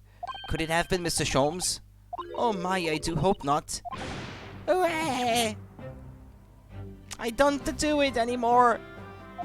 Mon ami, stop this disgraceful display, huh? Who are these people? Look at their hair, it's bright red. I think they must be clients of Mr. Sholmes. Right, you two, you're coming with me now, down to the clink. No, not in prison, it's dark and damp. And I don't like it. Above the darkness, it is my friend. I am not scared. But you are always scared of the dark. Shut your mouth, you idiot. I will sit quietly in the dark and plan our next daring heist. I don't like this. I don't like it. Well, tough. We'll finish this down the yard. Now get moving. Bye then, Ginny. Have fun. What's this about? Oh yeah, thanks, Iris. And thanks, yeah, great detective.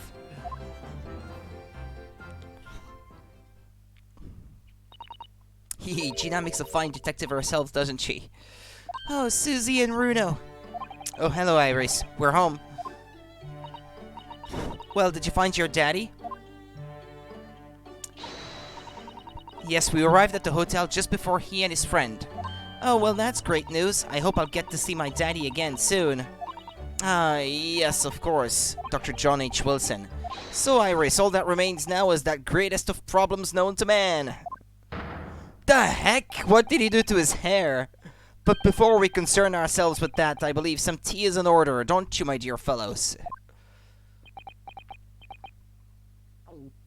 Mr. Sholmes? You have something in your hair. Something wrong, Mr. Naruhodo? Do I have a crumb or such like on my face? Not so much on your face as on your head, I'd say. Come along then, everyone. I've brewed a lovely special blend. Time for tea. Whatever is going on here today. In that case, let us sit and drink now. For I am, in fact, expecting a guest later today.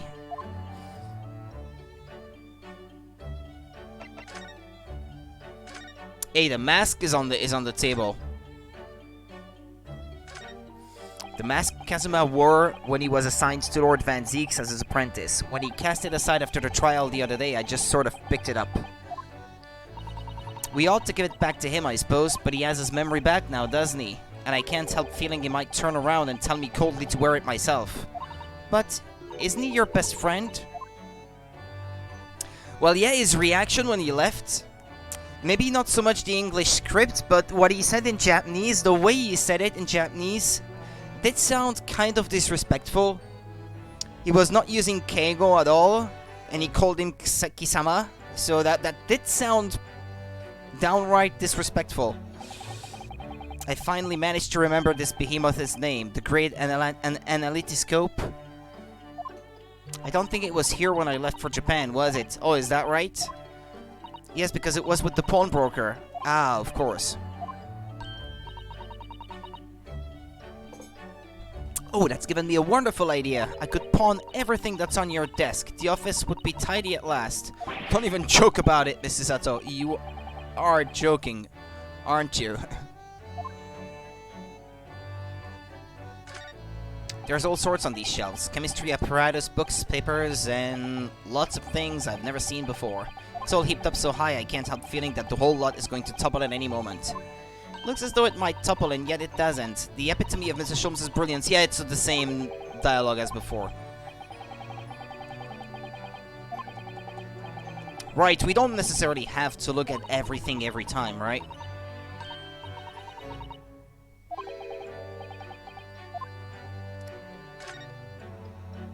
Well, this is new, so I'm gonna have a look at this. This looks like last week's edition. What's that article circled in red ink there? It's in an advertisement column. It says, "To the Red-Headed League." The Red-Headed League? What's that? I don't know. I've never heard of it before, but... Is something on my face? Clearly this has something to do with that. Lively hair. The Red-Headed League article has been entered into the court record. Yeah, so I did have to examine that at the very least.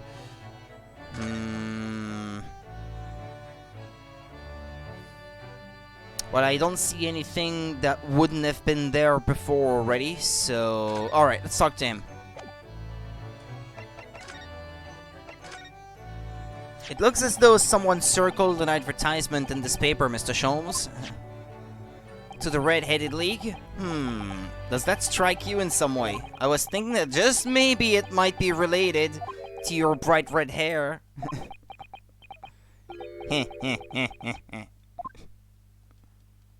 So, at last you've learned to apply my methods, Mr. Naruhodo.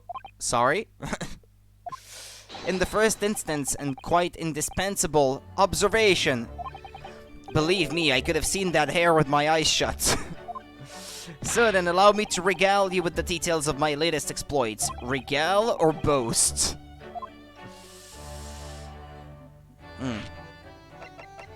Okay. Mr. Sholmes? Who were the two gentlemen that were here before? Oh, just a pair of petty criminals, nothing of significance. Of course, they have to make a living somehow. And when the mood takes me, I'm willing to turn a blind eye to all manner of infractions. When the mood takes you? All manner of infractions? But when such fellows set their sights on Mr. Herlock Sholmes, well, that's when their luck runs out. Oh my, you were the target of crime, Mr. Sholmes? But I quickly devised a plan to entrap them and deliver them to our young detective ally. You should have asked Gregsy to come too. We could have had an arresting tea party. I did send word, but no answer was forthcoming. The man is consummately in the wrong place at the wrong time. There is a word for it, I'm sure.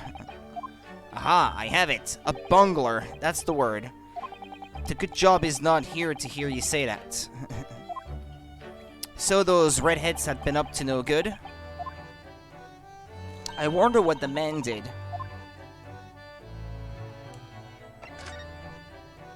What was that about the greatest of problems known to man that you mentioned before? Is it another fiendishly intricate case, Mr. Sholmes? How should I best explain it? Are you aware of the theory of evolution by natural selection, perchance? Well, I think I've heard talk of it somewhere, possibly. It's a revolutionary scientific theory that was newly proposed 40 years ago now. According to its author, Mr. Darwin, we humans were once apes who lived in the treetops. Wait, what? We were apes? Indeed, and from the very moment those apes descended from the canopy to live as humans, it has been our lot to be at the mercy of the greatest problem known to man. Our lot? What is this great problem, Mr. Sholmes? Why, is it not obvious, my dear madam? The problem of rent.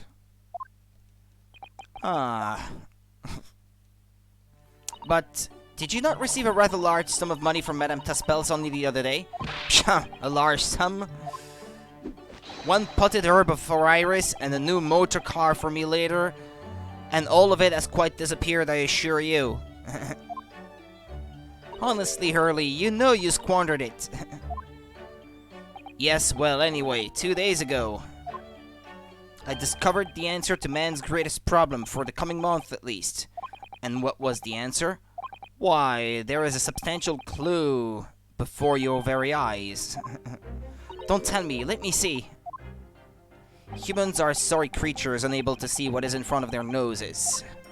Let me give you some assistance. Don't look, but observe me very closely. There is one particular feature about my person that has changed. You should notice it in the end, I think. In the end? He's been stabbing me in both eyes right from the very beginning of our conversation. I think we might need another clue before we uncover the full answer, Mr. Naruhodo. Thanks for the hint. I'll be tearing my hair out if this charade goes on much longer. The lie you told, naughty boy. Mr. Sholmes, isn't it about time you told us the truth? Just over a week ago you said to us... I will now tell you something of the first importance, my dear fellow. Great detectives are wont to lie. It will serve you well to remember that.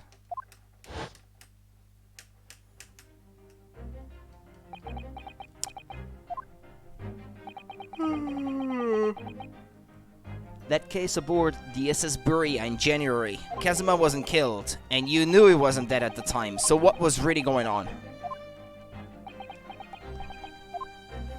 The fellow was unconscious for a very long time. If he hadn't regained consciousness when he did, his life would have been in mortal peril.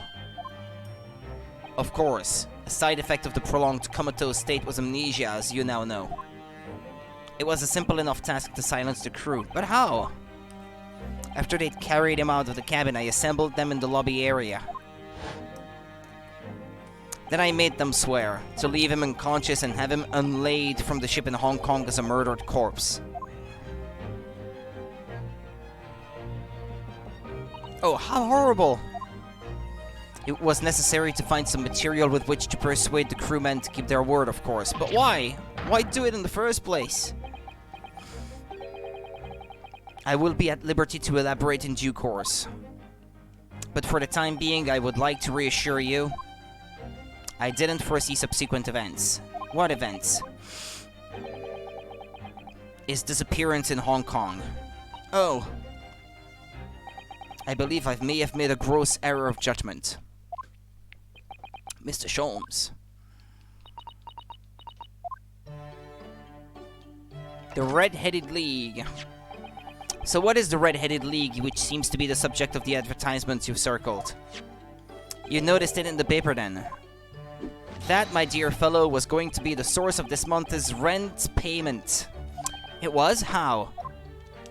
According to the advertisement, the Red-Headed League is a distinguished institution of fellows of unspecified governance.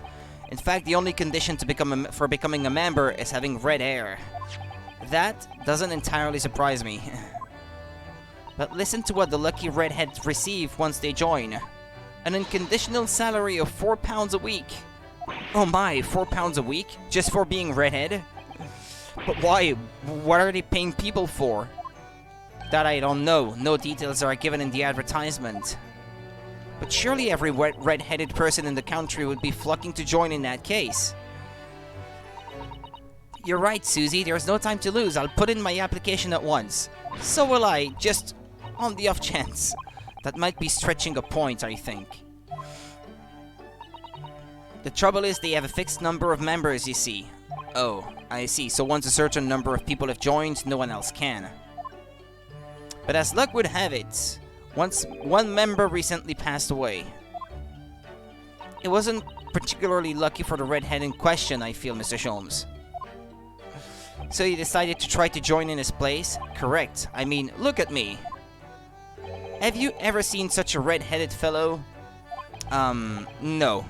So why did it have to go so wrong? What on earth happened? A blunder, Mr. Naruhodo, though it pains me to admit it. What did you actually do to your hair, Mr. Sholmes? I'm glad you asked, Mr. Sato. What you see atop my head is neither dyed nor hairpiece. I changed the color of my hair overnight, by the wonders of chemistry. Chemistry?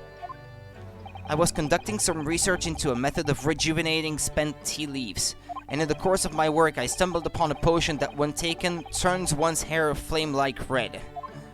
Would you like to try it? It will make every hair on your body perfectly crimson. I think I'll pass. But Mr. Sholmes, is it quite safe to drink?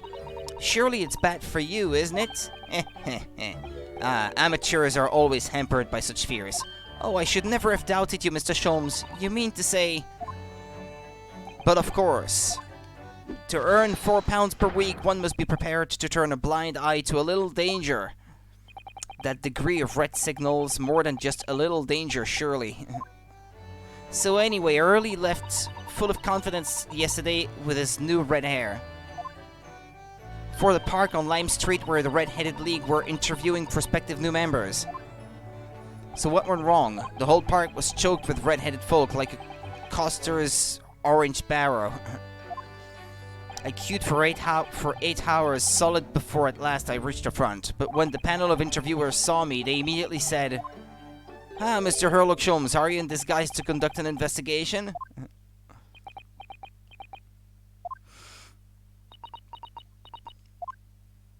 So naturally, I had no choice but to reply, "Shh, don't give me away." After which I could do little else but turn and leave. Then this morning when I looked in the mirror, irritation stirred within me. So I turned that pair into the police. Oh dear, what a disaster. For Hurley and those two redheads.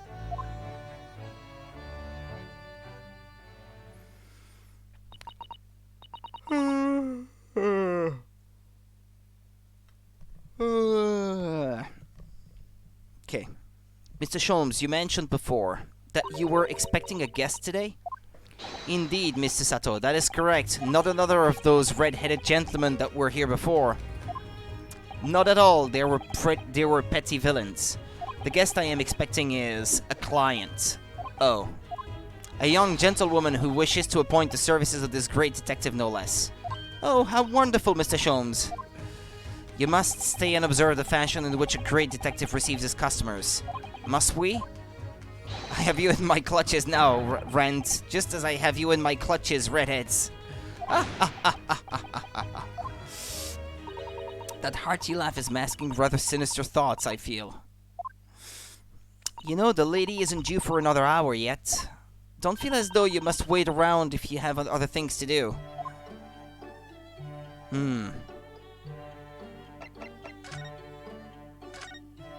Okay, Iris is unavailable. Okay then.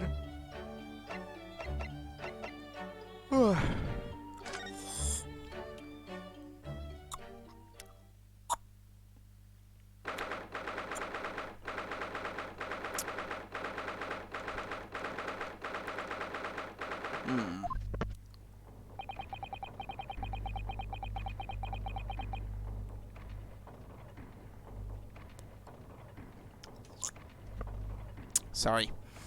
Here's the final draft of the opening address for tomorrow's proceedings. I've supplemented your original with the figures you asked for from the yard. I see. Excellent work. Thank you. You're welcome, my lord. What's Lord Van Zieks doing here? My, there seems to be an awful lot of tension in the air, wouldn't you say? This place is stifling enough as it is. We really don't need any more tension.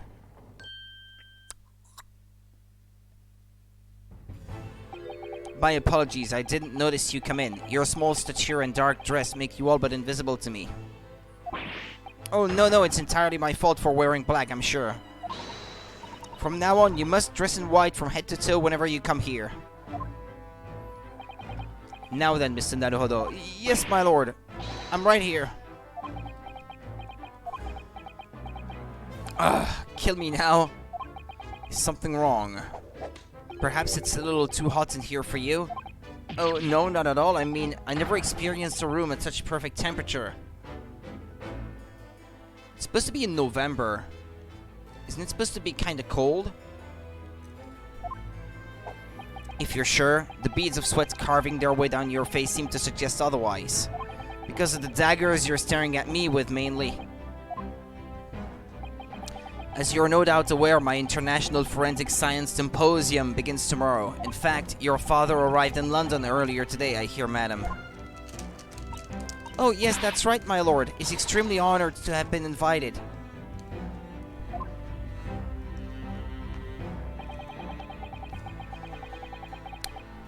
I'll leave the remaining preparations for the meeting room in your capable hands then, Lord Van Zieks. I will attend at once.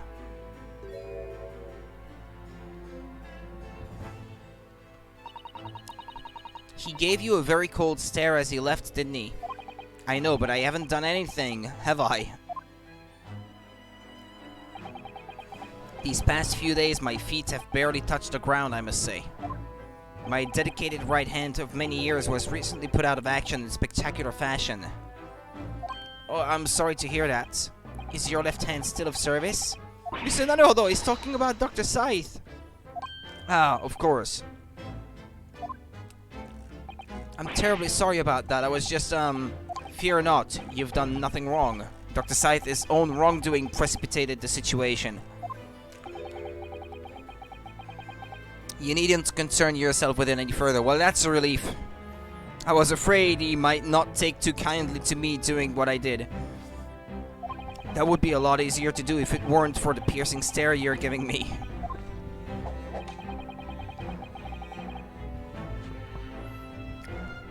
Lord Van Zieks is doing an admirable job of holding the fort.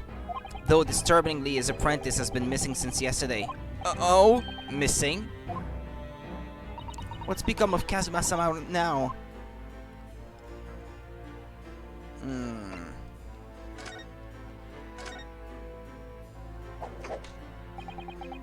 Sorry. Not long ago, visitor numbers to the Great Exhibition exceeded 30 million. 30 million? Are there even that many people in the world? As a comparison, Mr. Naruhodo, the population of the imperial capital Tokyo is 2 million. I will be opening the International Forensic Science Symposium in the exhibition's main auditorium. This event has been years in the making, 2 years of preparations and negotiations with other countries. It sounds like a tremendous achievement. Congratulations! The 20th century will see the wholesale adoption of forensic investigation techniques, and cooperation between policing and organizations around the globe will be essential, which is why this landmark first symposium had to be hosted here at the heart of our great British Empire, in order that Scotland Yard can become the leading investigative organization in the New World. He's the same as ever, I see. That passion of his is quite something. You're every bit as passionate in your own way, I'm sure, Mr. Naruhodo. I'm the only person in this country who truly cares about a future that embraces forensic science. It was my intention to become Her Majesty's Attorney General and reform the Yard from the ground up. So the disgrace of the forensic investigation team has been a bitter blow to my ambitions. Oops.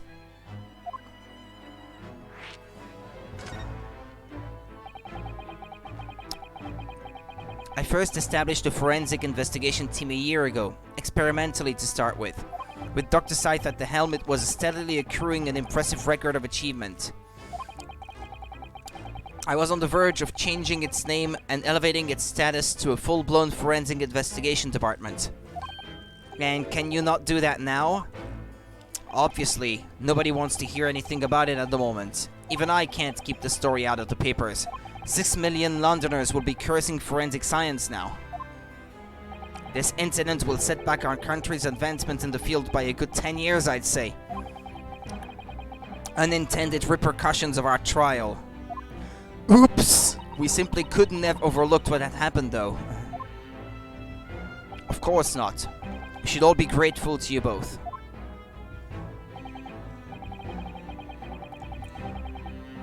Anyway, I'll still reform this country's policing when I become Attorney General. This might delay my plans, but I won't alter them. Nothing will stand in my way.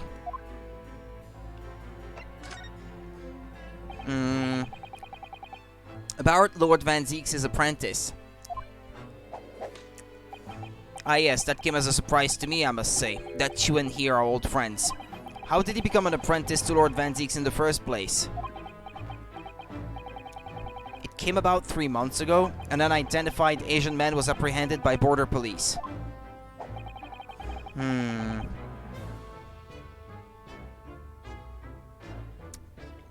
They found him hiding aboard a large goods vessel. Oh my, so he stowed away to get here? He had no papers to identify him, no passport, and he was suffering from amnesia too. Other than the fact he was clearly of Eastern descent, there were no clues as to who he was. So I decided to assign him to Lord Van Zeek's, that way I could keep an eye on him. But then why the mask? I didn't want to burden Lord Van Zeek's with tiresome explanations about why he had an Eastern apprentice. Because it would be so much easier to explain why he was wearing a mask. He's proving to be a great help to Lord Van Zeek's. I have high hopes for his future. By the way, do you know where he's gone? No idea, but I believe he's left London for the time being. Oh. I take it you also didn't know that the man's father was one of our country's most infamous criminals, I mean. Genshin Hasogi.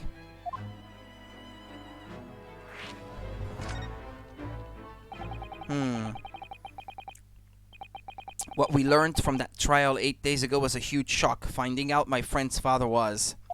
Ah yes, Genshin Hasogi. The Professor case 10 years ago caused a great stir here in Britain. They were such awful murderers, and unprecedented using a ferocious dog as a murder weapon. And no one would have believed the culprit was a foreign student invited to study here by the government. So the true identity of the killer couldn't be made public then, and can't be made public now. Nobody in your country knows it was him, and neither do the citizens of London.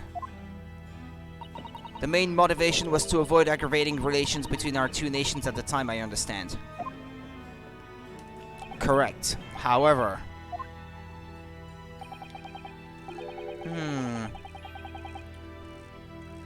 It has to be noted that there were some supporters of the professor's apparent cause. What? Supporters of a mass murderer?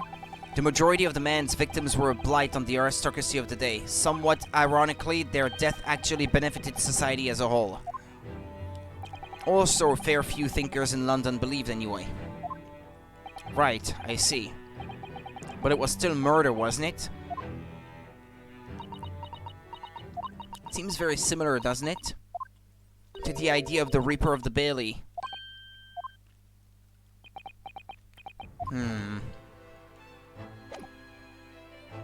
Alright, then we should move, I suppose.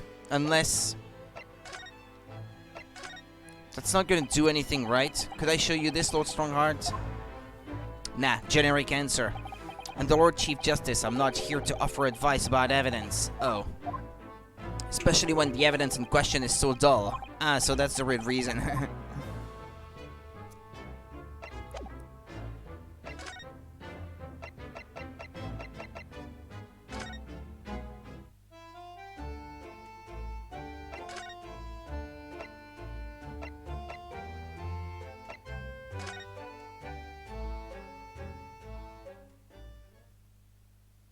Ah, there's something new. Ding-a-ling-a-ling. Aha! Here is my guest now, my latest client with money to spend. Oh, I do hope it's an exciting case early. Remember, Iris, we're at present gripped by the greatest problem known to man. I must be willing to accept any case, no matter how unstimulating, save locating or run away, of course. Don't spare anyone's feelings, will you? Oh dear, I'm afraid that Hurley can lack a little tact, especially just before the rent is due. Thwack. Mr. Sholmes, Mr. Herlock Sholmes, please, oh please. Please find my husband, he's run away.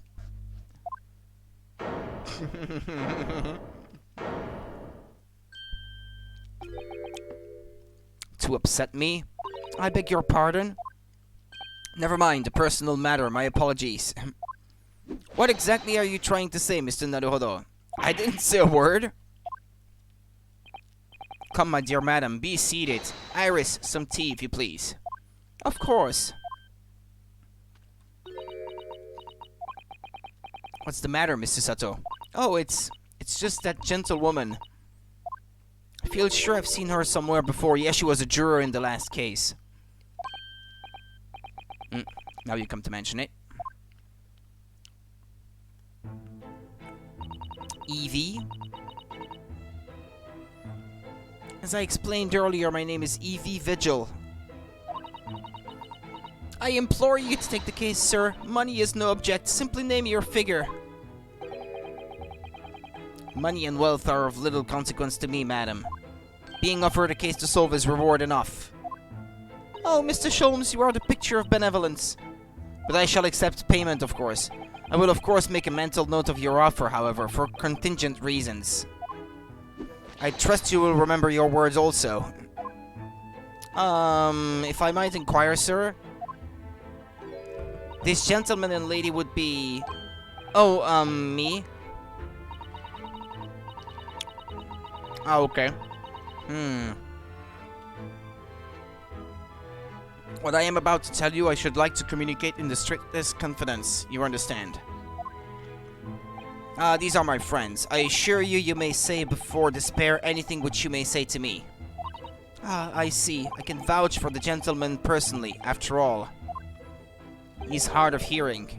Why did I ever get my hopes up?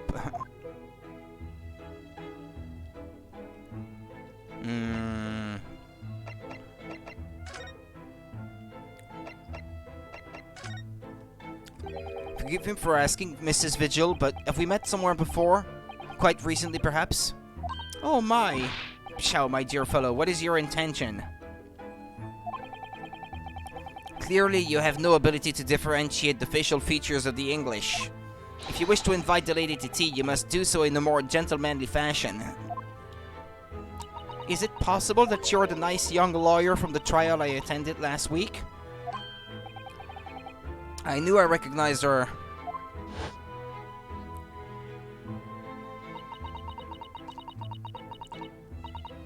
To have a man's fate in the palm of one's hand. Oh gosh, oh golly, it sends shivers down my spine.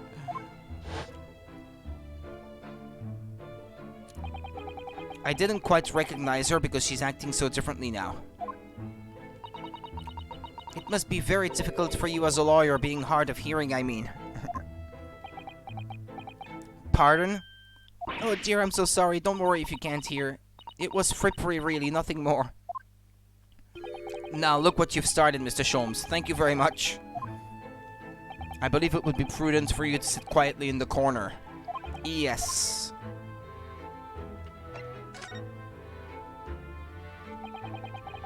Tell us about your husband, madam. Mr. Vigil, my daily is 40 years of age. I have a photograph here. An entirely unremarkable gentleman, by appearance at least. How long have you been married? It will be 15 years this year. We have a cordial relationship and my husband's income is more than adequate, so we live quite comfortably. As it would appear, I need only look at you to know these things. Oh gosh! Your dress is the latest style, your hat clearly regularly groomed, and your eyes are animated. In short, you have no inkling as to why your husband might have disappeared, correct? That's right. He's a kind man with a strong sense of loyalty, and he rather dotes on me. Which would point to the possibility that he has become embroiled in some incident or other. Oh, that is exactly what I fear must have happened, Mr. Sholmes. I'm quite beside myself. My husband's employment is somewhat unusual, you see. What if he's incurred some miscreant's ill will?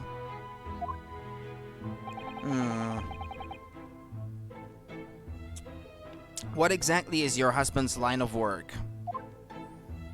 He's a warder at the prison. A guard? That is somewhat unusual.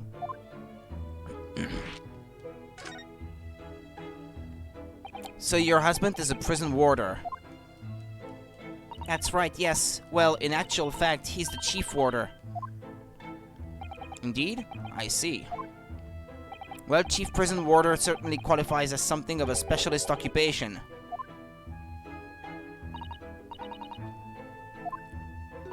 Yes, it does indeed. My poor husband must prepare those dreadful punishments and see that they are carried out. Dreadful punishments? Does she mean capital punishments?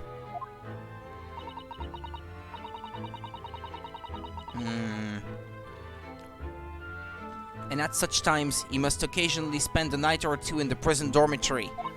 But for that extra responsibility, he is remunerated more handsomely than the other warders. Of course, we make no mention of my husband's work to the neighbors. Yes, I believe your prudence is justified. Tell me, at what prison is your husband engaged? Barclay Prison, Mr. Sholmes. Really, Barclay? Oh, a fine establishment. If I'm not mistaken, there is a large cemetery just behind it.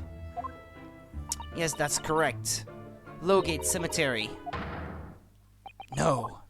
Lowgate Cemetery? The very place we were discussing in court? That's unbelievable.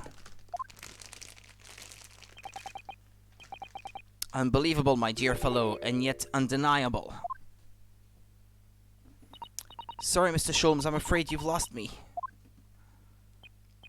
Pay no heed, madam, pay no heed. A private matter. This can't really be a coincidence, can it?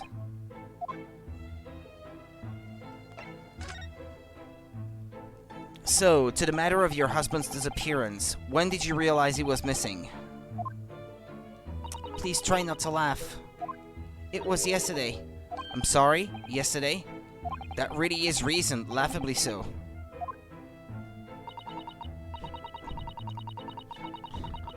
Sorry. The truth is my husband does at times have occasion to spend the night away for his work. It's not at all out of the ordinary for him not to return home at night, but this is different. For him not to make any contact for a whole day? That has certainly never happened before. Oh, my dear Daly, whatever can have happened?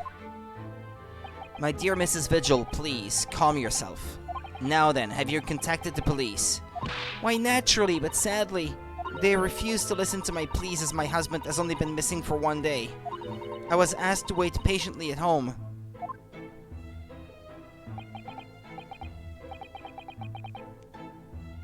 In truth, Mrs. Vigil, I concur with the police. However, let us not be hasty. I see no reason why we should not engage my deductive powers to track your husband down anyway. Oh, thank you, Mr. Sholmes. And furthermore, let me assure you, a chance to solve the greatest problem known to man for another month has no bearing on my decision. I seek only to put a sweet smile on another Londoner's face. That's really all there is to it. You have my eternal gratitude. I shall pay any sum you care to mention. You seek only to put this sweet rent in your landlady's purse. That's all there is to it.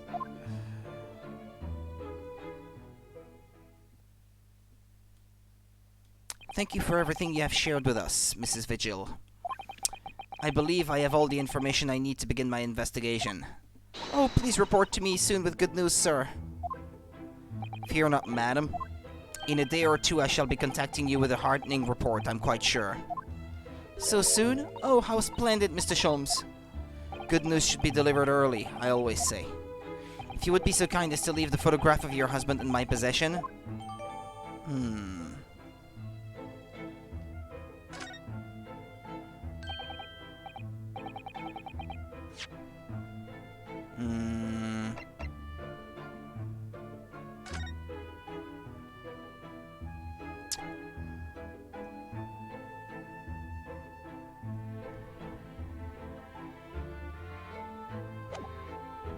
A photographic print received from Mrs. Vigil in order to aid with locating her missing husband. He appears to have no particularly distinctive facial features. I can't thank you enough, Mr. Sholmes. You've been simply marvelous.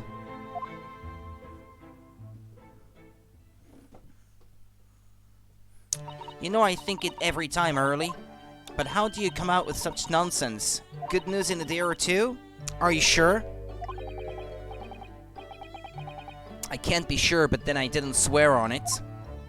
I merely gave the good woman some hope. I hope to be able to give her good news, one might say. After all, the rent must be paid by the end of the day tomorrow. If by that time I've successfully located Mr. Vigil, we shall be mutually relieved.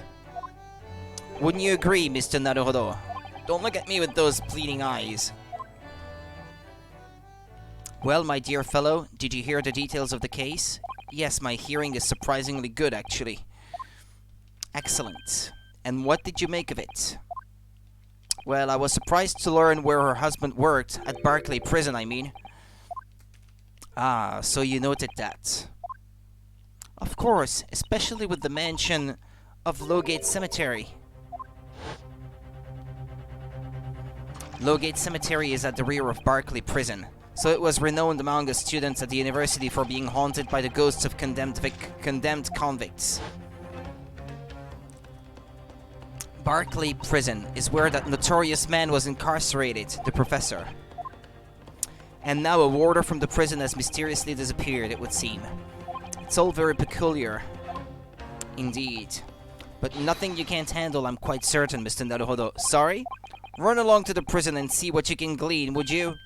It's the prison governor you want. No doubt the man is equally worried. But aren't you going to go yourself? Surely you need an ask. I can't possibly be seen out with this hair. Wear a hat. I don't know. But didn't you go to Lime Street with that hair? That was a quite different matter. So I leave it in your capable hands. Now if you'll excuse me, I'm rather busy.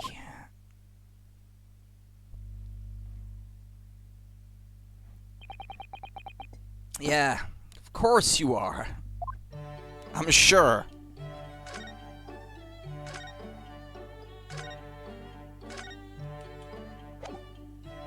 And with that, I can't talk to them anymore.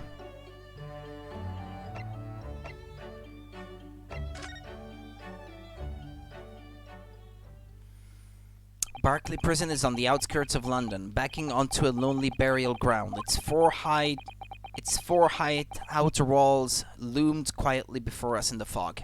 Having requested a meeting, we were shown to the governor's office in the watchtower.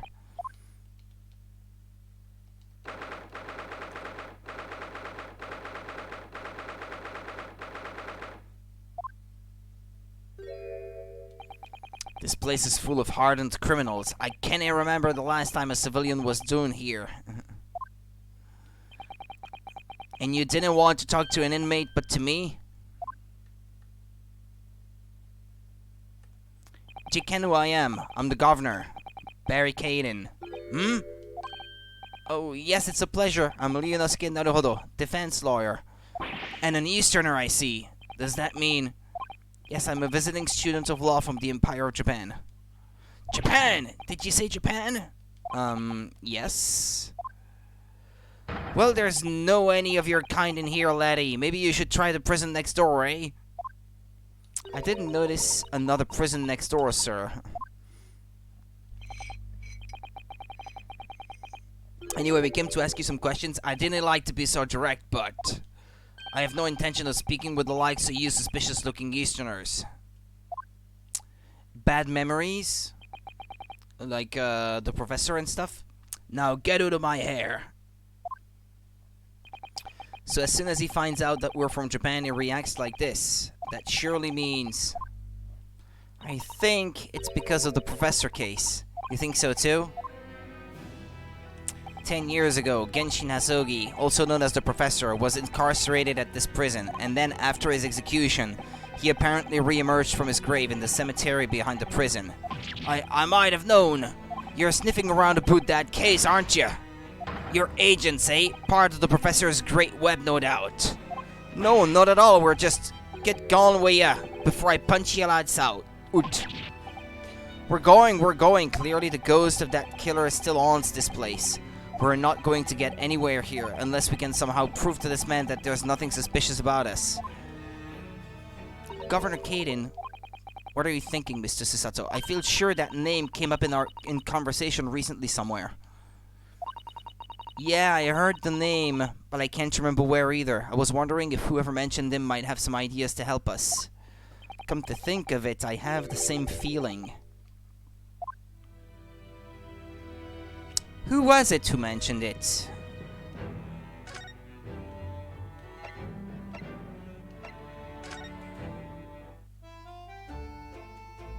Ada? That's Professor Mikotoba over there. Ah, hello you two. I was just taking a moment to catch up on the world now that I'm unpacked. But where's Judge Jigoku? Yes, he's not the relaxing sort. He's taken himself off to pay his respects to all the legal bigwigs. Having only just arrived in the country today? Goodness, he is full of energy. Professor, you mentioned something before about how you'd known the prison governor at Barclay Prison? Oh, Governor Caden, you mean? So it is the same man. Father, we must speak with the governor. But he refused to talk to us. He said we were suspicious Easterners. Well, I'm sure if I accompanied you, it would be a very different story. Oh, would you? That would be wonderful if you have time now. Sadly, as you can see, I'm very busy at the moment. Busy drinking coffee on a comfortable settee. Now, I have rather a lot to prepare for tomorrow, you know? Oh, sorry. I didn't say that out loud, did I? You Mikotobas are alarmingly good at reading people's thoughts. Or could it be that you Naruhodos are alarmingly bad at hiding your thoughts? Let's not fall out now, I have an idea.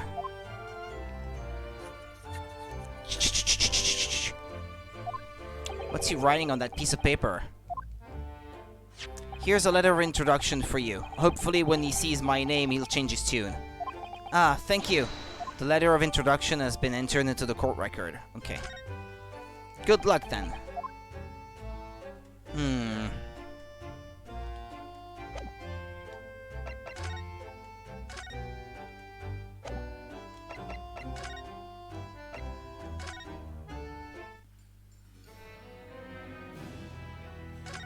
I said get out!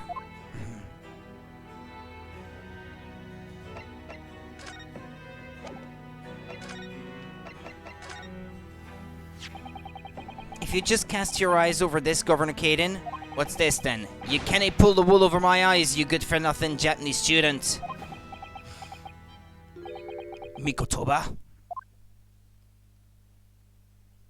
That young jock from the forensics laboratory, that Mikotoba? Yes, exactly, him. Oh dear, perhaps I should have said something sooner. I'm Eugene Mikotoba's daughter, Susato. Jinx, you're the young man's daughter? And you didn't think to mention that afore.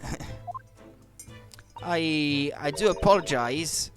Aye, well, you'd best take a seat then. Can I offer you a cup of tea, perhaps? And didn't forget to try one of these wee handcuff biscuits. Handcuff biscuits. Your father's influence is nothing short of amazing. I'm bitterly regretting not announcing who I was from the outset now.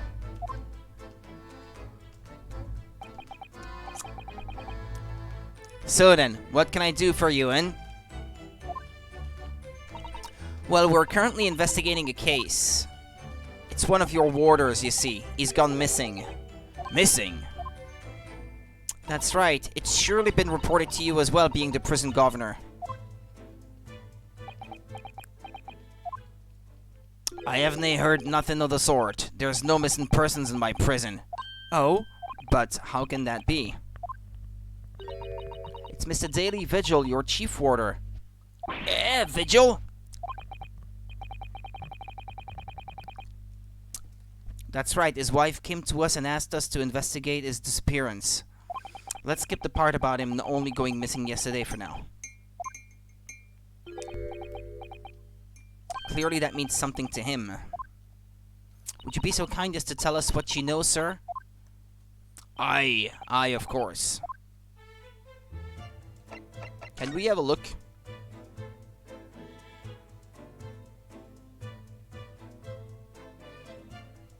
A guillotine clock? The heck? This grandfather clock is fitted with a terrifying blade that keeps dropping down. It's modeled on the guillotine, a French execution device. You might have heard of it. And yes, before you ask, it can chop. Heads off, you mean? Havers, or havers? What does that mean? Heavens, I guess. Havers, no. Carrots and parsnips and so forth. Oh. If you place a large carrot at the bottom there in the morn, by evening it'll have been cut clean in two. By evening. Well, the blade must have an almost indescribable edge on it then.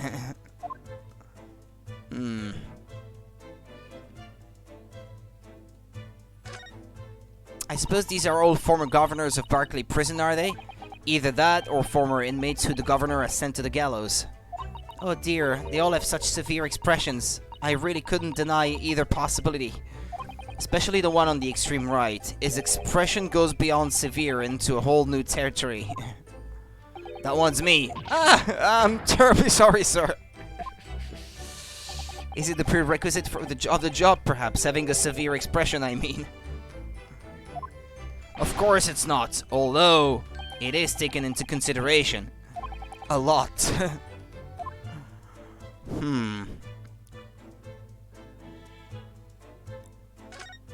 I never expected to find a parrot in a prison. It must be the governor's pet. Given where we are, it's hard not to see the poor creature as a prisoner. Let me out! Did it kill me?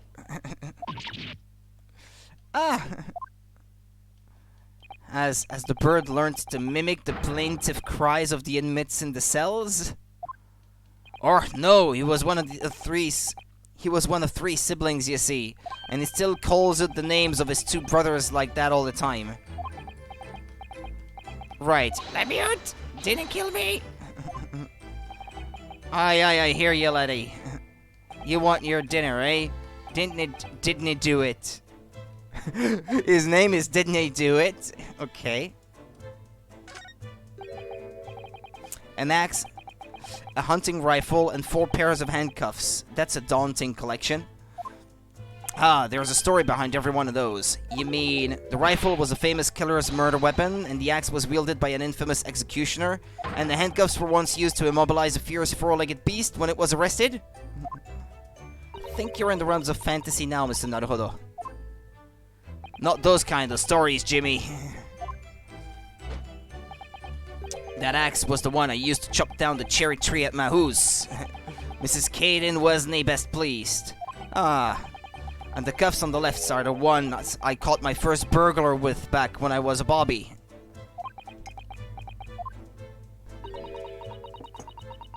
The stories were a little different to those you imagined, I think, weren't they? Yes, to my relief, and in some small way, my disappointment.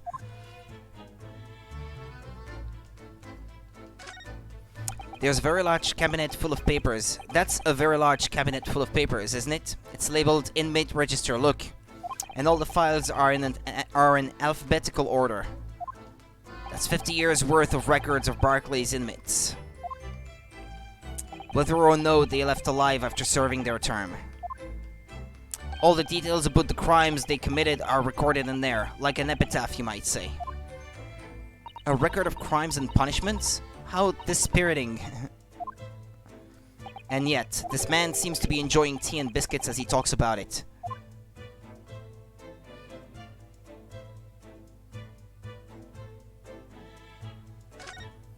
That deer has been staring at me for a while now. It has? The poor thing can't fit through the small hole in the wall, but it can't get its head back out again now either. It's giving me a woefully imploring look. It's not real, Mr. Naruhodo. It's stuffed. What? I mean, yes, of course it is. For a moment I thought it was another assassin sneaking in via the ventilator. I don't like to say, but I think perhaps you need to reread The Adventures of Sherlock Holmes.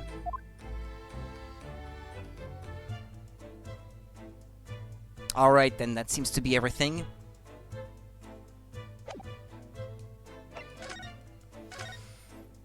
We understand that Mr. Vigil is the chief warder here at the prison. Aye, that he was. Strong sense of responsibility and dedicated to the job, no doubt about it. He was a fine warder. Sorry, did you say was? Aye, he doesn't work here no more, he left the job. Oh my. When was this exactly?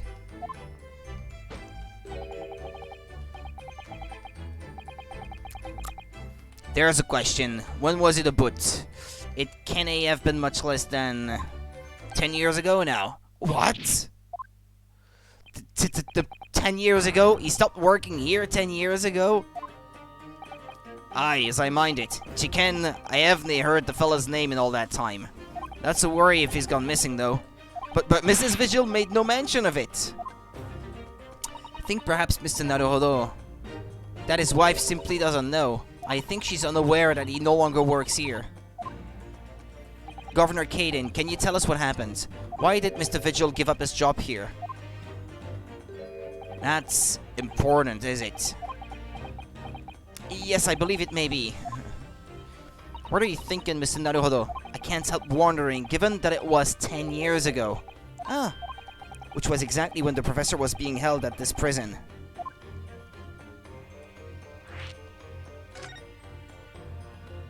So Mr. Vigil actually resigned from the position of chief warder 10 years ago, you're telling us. What happened to make him leave the job?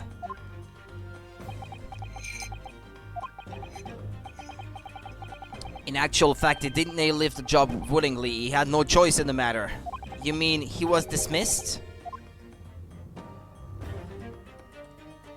It was after a particular walk. Sorry, a walk? Aye, that's a word for it in here. A walk to the gallows. And an execution? It's the job of the chief warder to prepare the gallows tree and oversee any execution, you see.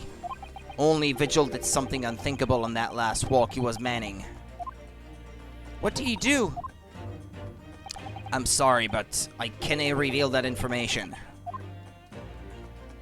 But I can tell you that it's very rare for a chief warder to be relieved of his post. But why wouldn't Mrs. Vigil know about it? He kept it from her? He must have found another job, I guess. That paid just as much, and he kept pretending that he was still working there. I don't know. She appears to be under the impression that her husband still works here. I wouldn't ken anything about that, I'm afraid. Can you perhaps answer one more question about the circumstances of its dismissal? And what would that be, Ian? That last execution that Mr. Vigil was responsible for overseeing. Was it by any chance the professor's? My thoughts exactly.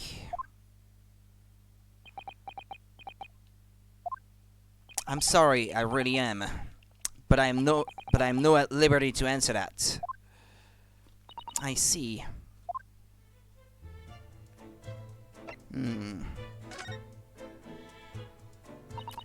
My father came to Britain all those years ago in order to study forensic medicine.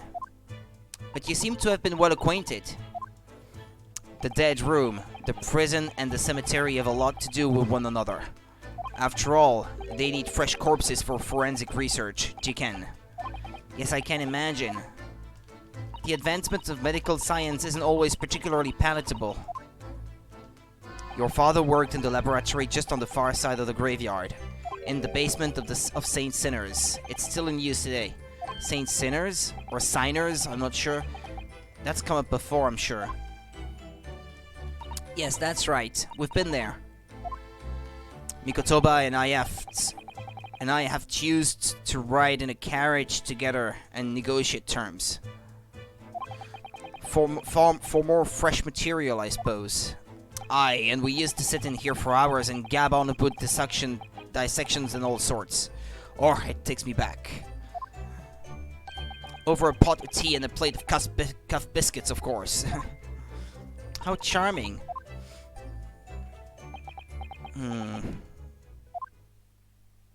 He was a good fella, your father. Reliable and dead set on his work. But I'm afraid I'll never understand you Japanese.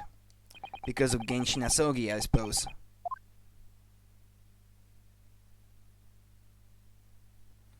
Well, I can't tell you anything else. Thank you so much for your time, Governor. Oh, one moment before you're away then.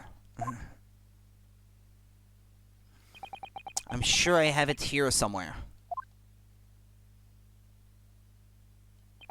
Ah, found it. Here, take this as a wee souvenir of your visit to the prison. City of London Police. Well, it's too small. I have to look at it closer. What is it? That's Vigil's dismissal notice. It's 10 years old now, of course. Oh my, are you sure? Aye, it's no trouble at all. It's no the original, mind. Vigil's dismissal notice has been entered into the court record. Uh-huh. Thank you very much, Governor Caden. Well, in return, do me a favor and never come back here. That case is closed.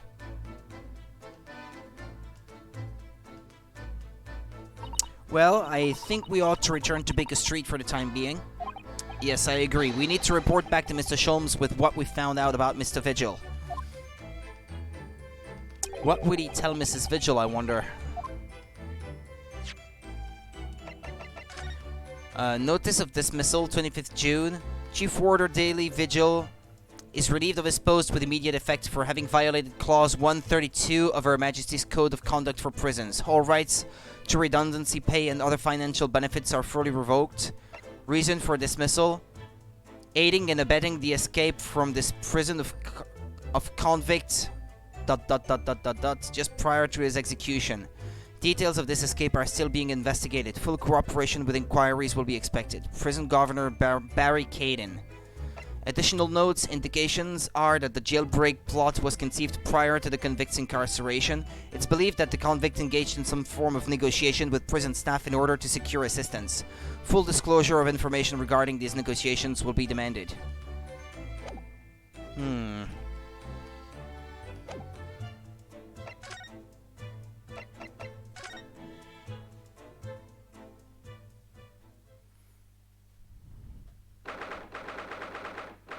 First of November. We're back. Hello, you two. I thought you'd be back before long, so I baked some scones for us all. Scones?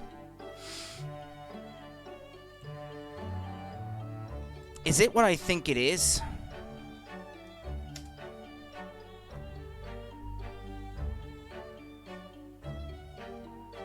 Ah, no, never mind. What is it? A scone is a baked good usually made of either wheat or oatmeal with baking powder as a leavening agent and baked on sheet pans. A scone is often slightly sweetened and occasionally glazed with egg wash. The scone is a basic component of the cream tea. Huh. Yeah, that looks delish.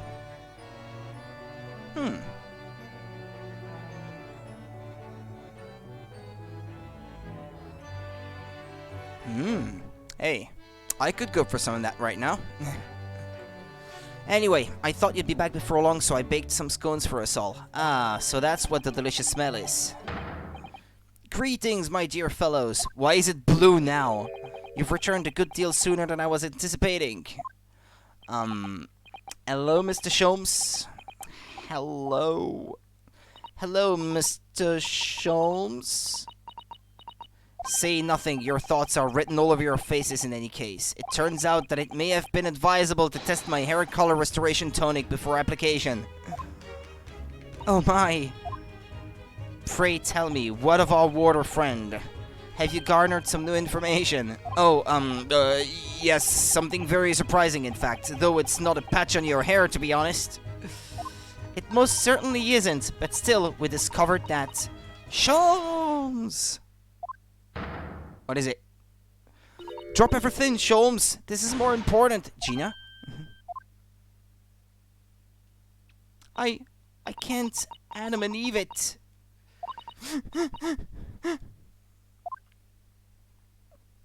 You can't Adam and Eve it? What's unbelievable? What's happened?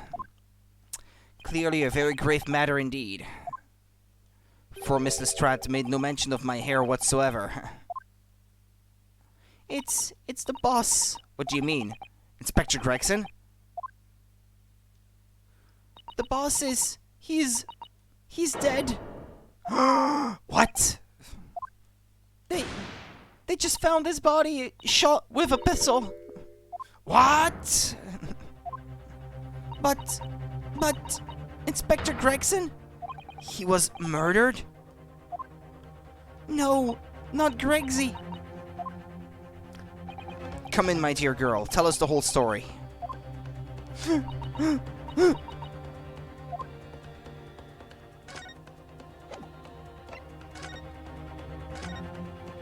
Are you serious, Gina? Inspector Gregson was... He was really shot. I don't know much about what happened myself yet. They're still there, investigating the scene. Where did this take place? A little rented room in a building full of flats on Fresno Street. The outskirts of town, nowhere near his home. He was perhaps investigating a case then. The thing is, no one at the yard knows nothing about no case around there. Oh, how strange. The boss he was so good to me. I know I ain't up to much yet, but one day I was gonna show him I'd become a proper detective. Oh, Jeannie. So who did this? Do you have any idea who the culprit is? They got him already. Already? They've caught the shooter so soon? It's not gonna be Mr. Vigil, is it? A witness reported something was going on, and the boys got straight down there and took care of him. Who? What awful person did this? She's gonna say it. I still can't believe it myself. Gina?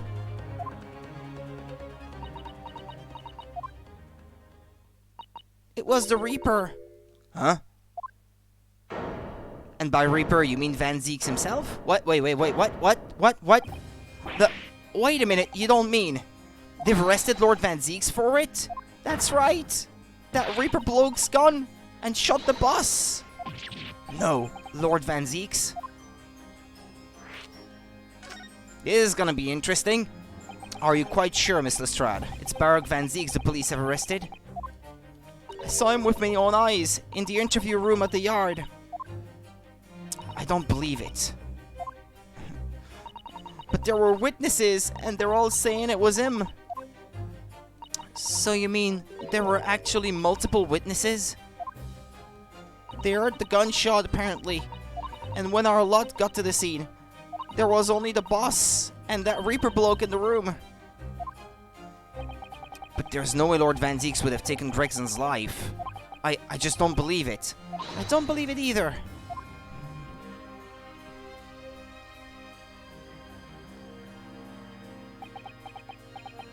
Thank you for informing us, Mr. Strad. This really is most terrible news. I'm dreadfully sorry.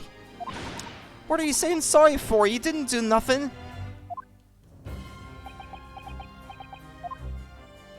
Well, anyway, I'm taking the cab over to the scene right now. Please come and all. As soon as you can. You gotta help.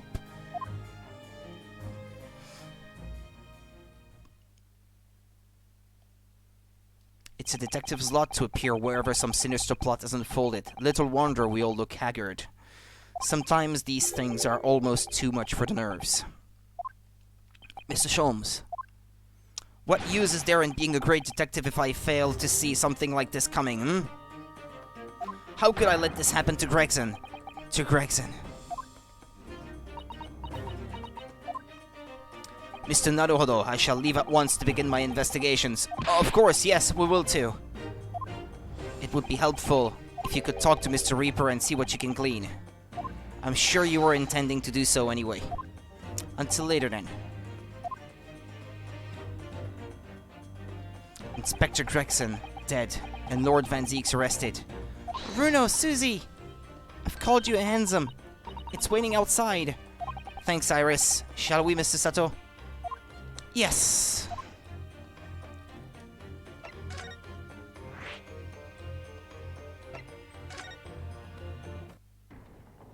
I wanted to see if maybe someone would be there to discuss this, but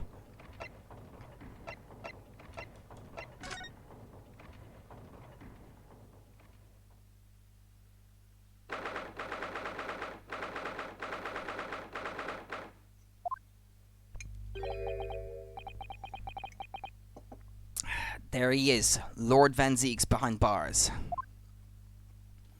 So it's true, he really was arrested. He's sitting with his back to the wall, reading something. I don't think he's noticed us. Lord Van Zieks!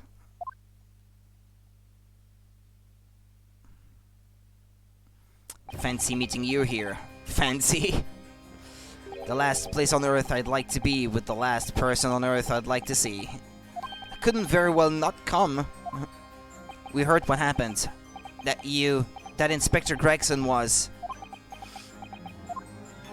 Go home. This has nothing to do with you. But... Forgive me, Lord Van Zieks, but I must disagree. Inspector Gregson was very helpful to us on a number of occasions. We're indebted to him. At the very least, we owe it to him to find out the truth about this death. You must help us with our investigations, please. There's really nothing I can tell you. What were you just reading at the back of the cell there? Was it something related to the case? This? The Yard isn't quite so cavalier with its information as to share case details with a suspect. This is a letter from an old acquaintance. Oh, who might that be? Someone you know, as it happens. Albert Hairbrain. Of course, yes, I keep forgetting they went to the same university. And I would like to read my correspondence in peace, so let's get this over with, shall we? What is it you want to know? Strange. I mean, let's face it, Lord Van Zieks never minces his words. But they seem to have less bite than usual somehow. Hold on a minute, because... yeah, I haven't saved in quite some time.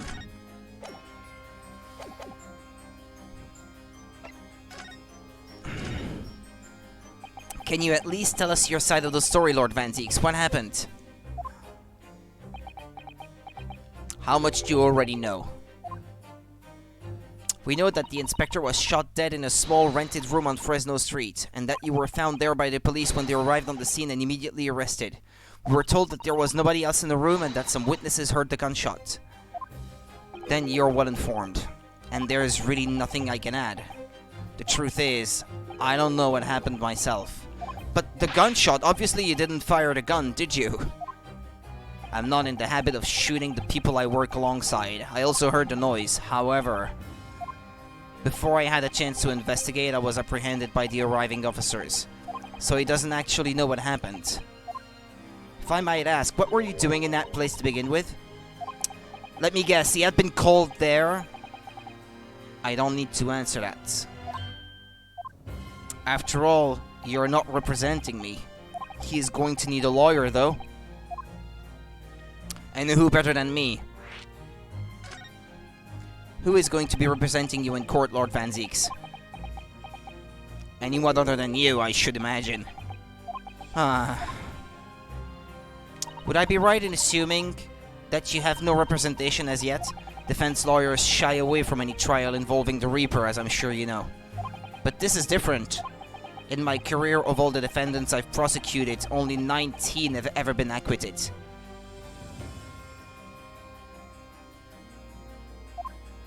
Of them, 16 subsequently died in mysterious circumstances. Questions will be asked now. Yeah, that would be Natsume, Hairbrain, and Gina. The three in question. Surely not. I assure you, no defense lawyer will want to touch me with the end of a barge pole. But you didn't actually have anything to do with those people's death, did you? It's been 10 years now that I've been known as the Reaper of the Bailey. Believe me, nobody wants to know the true identity of this killer more than I. However, it seems things may come to a head before I have the chance to uncover the truth about that. What does he mean by that?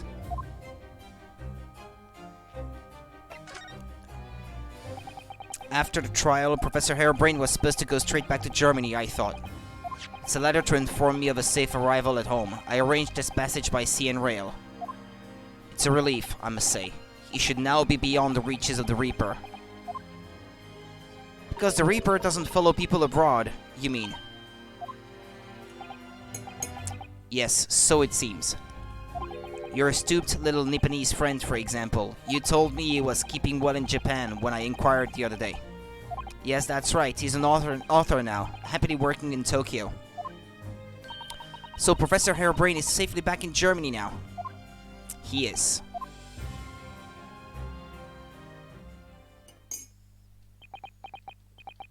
So, it appears our conversation has run dry. There was a 2-second silence, that's all. Well, in any event, if you'll excuse me now, I wouldn't like to detain you.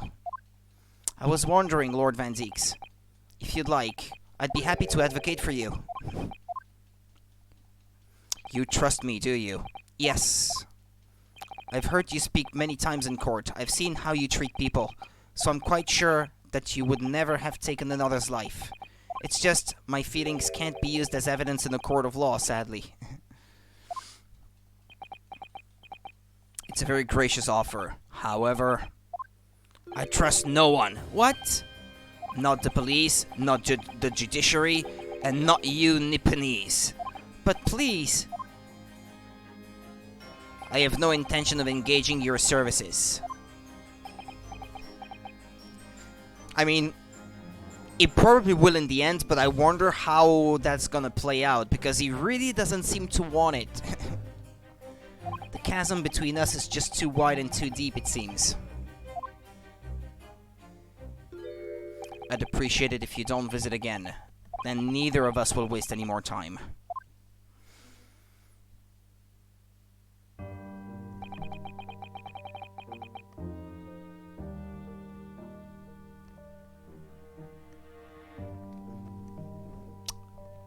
Thought I'd heard something. Perhaps we need to dig a little deeper and find out more about Lord Van Zieks than what happened to Inspector Gregson.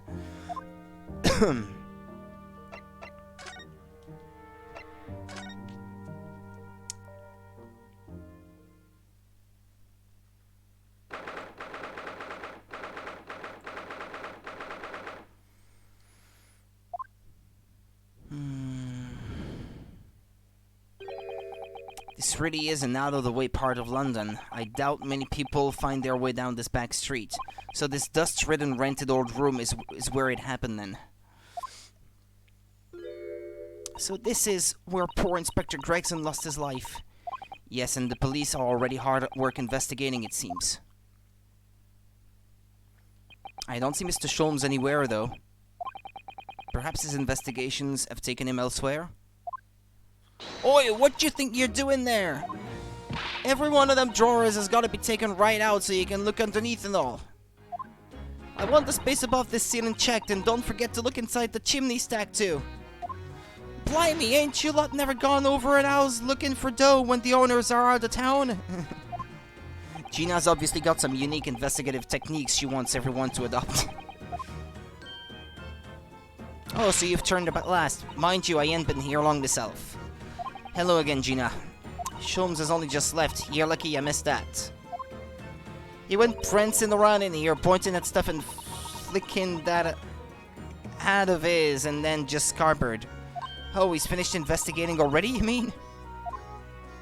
Yeah, he didn't stop to say nothing to no one, not even me. Gina, would you mind if we investigated too?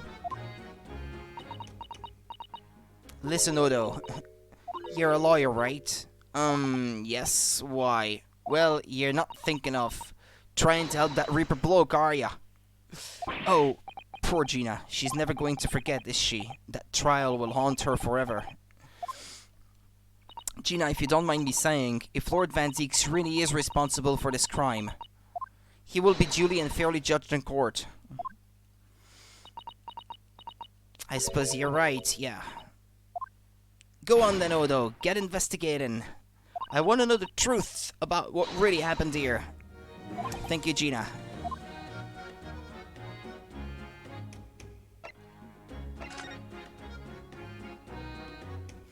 An empty fireplace makes a room feel even colder than it would be otherwise, doesn't it? It's thick with dust, look. I think it would be fair to say it hasn't been used in a very long time. In other words, whoever lived in this room must have been extremely hardy in cold weather. Or nobody lived here at all and merely visited when the occasion arose. I wouldn't like to say which is more likely. No, that's right. It's one or the other.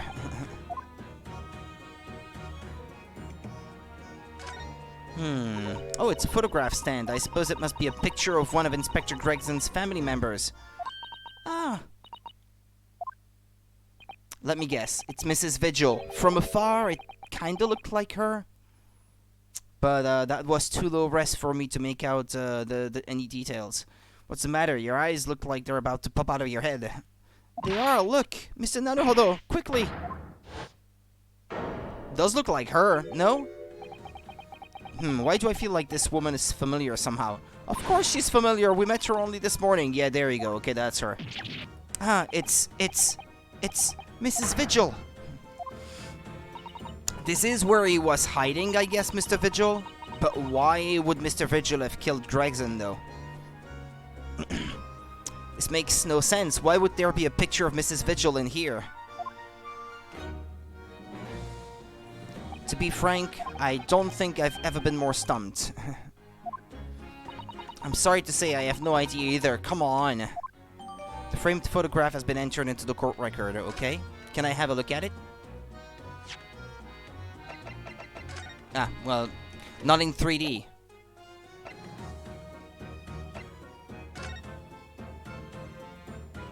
Oh, I didn't look at that before. Oh, it looks like this is some sort of steamship ticket. The SS Grouse, first class cabin 001. Yokohama departure 11th September, London arrival 1st November. Ah, that's the boat that Professor Mikotoba and Judge Jigoku came on from Japan, isn't it? Why is it that sometimes they say it takes 5 months, and when you look at the dates, it's only 2 months, actually. Yes, I think it called at Dunkirk on the north coast of France for a night before finally arriving in Dover. I think it's been almost a year since we arrived in Dover on the SS Buria. And again, it makes no sense. Paris and Dunkirk are nowhere close to one another. I mean, there's a few hundred kilometers between them. And they said they stayed in Paris. If the steamship stopped in Dunkirk, It would have been much easier for them to sleep at Dunkirk and then get on a boat to cross the channel the next day. There are some inconsistencies, I think, in their explanations of how the travel takes place. To think it's been almost a year since we arrived in Dover on the SS Buria. It seems a shame not to keep your ticket as a memento of your trip, don't you think? Yes, I agree. I have mine safely in my diary, and I keep mine in my wallet, so I have it with me at all times. Oh, well, how strange. Where could it have gone? Are you like this on purpose, Mr. Naruhodo? Did I imagine it, or was that comment accompanied by a little sigh? The details of the letter of introduction have been updated in the court record.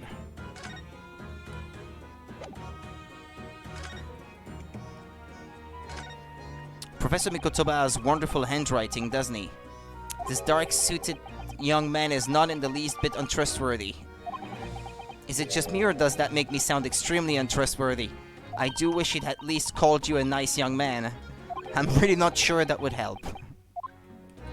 Okay.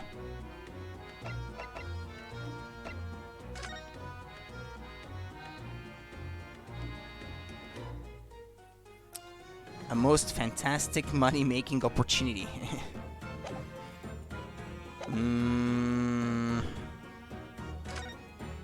This looks like some sort of notice board or something, and it's absolutely covered in scraps of paper. Mr. Naruhodo, look! This, you mean? It's an autopsy report, isn't it? And these are case notes here, and details of prison inmates. Yes, in fact, they're all the sort of documents that only detective could normally acquire. What on earth went on in this room? Some old newspaper cuttings. And this one here. Oh yes, the advertisement, you mean. To the Red-Headed League. But why? What's that doing here? Whoever occupied this room was clearly interested in it for some reason.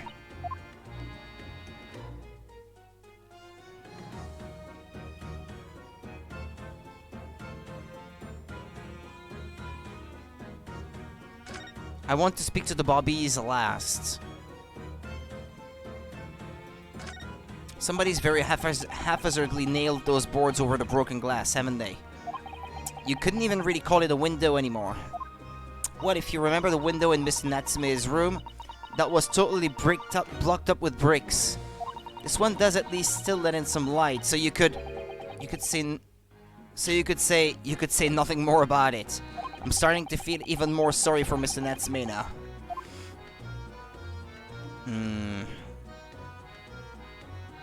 There was a radiator, so at some point this place was kind of nice, I guess, for its time. I mean, how many places back in those days would have had some kind of central heating system with radiators in the house? The top of one of the candles in this candle holder has been completely blown off. Yep, there was wax spattered on the wall behind, look. I suppose if a bullet had hit it, it does seem likely that the bullets hit the candle, having first passed through the inspector's body. Now that wax on the wall looks like blood to me. The candelabrum has been entered into the court record. A candelabrum from the wall of the room on Fresno Street where the inspector was found dead. The top of one of the candles appears to have been blown off.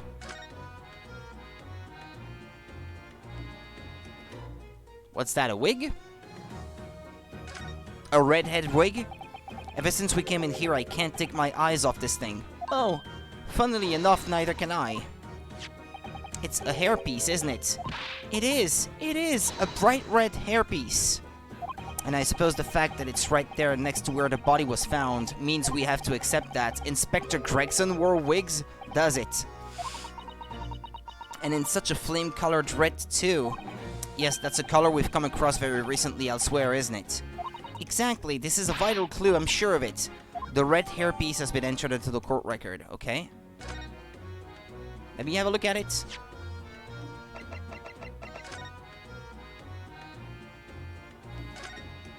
I've always wondered what the underside of a hairpiece looks like. That doesn't surprise me at all, Mr. Naruhodo. You always want to see what lies beneath, don't you? Not sure that's quite how I'd put it. You must have to use lots of bird lime to keep it in place on your head. So it doesn't get blown off in a gust of wind, I mean. That might be a little inconvenient when you wanted to take it off again, don't you think?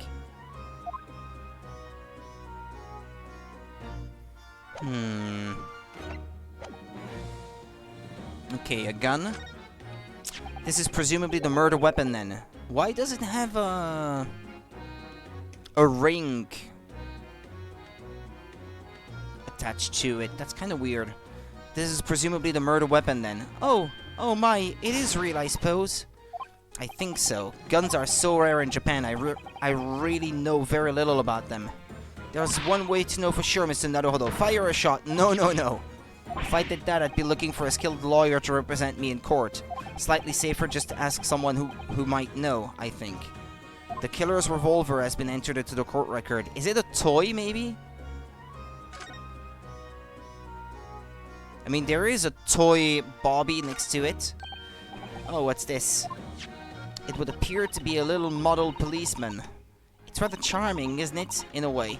Seeing as it's on the floor here, do you think it belonged to Inspector Gregson? It's a little hard to imagine Lord Van Deeks playing with something like this. It's only about 8 centimeters tall. It could have fallen out of someone's pocket, I suppose. I think we should record it as evidence, just in case. Yes, I agree. It is rather delightful after all, in a way.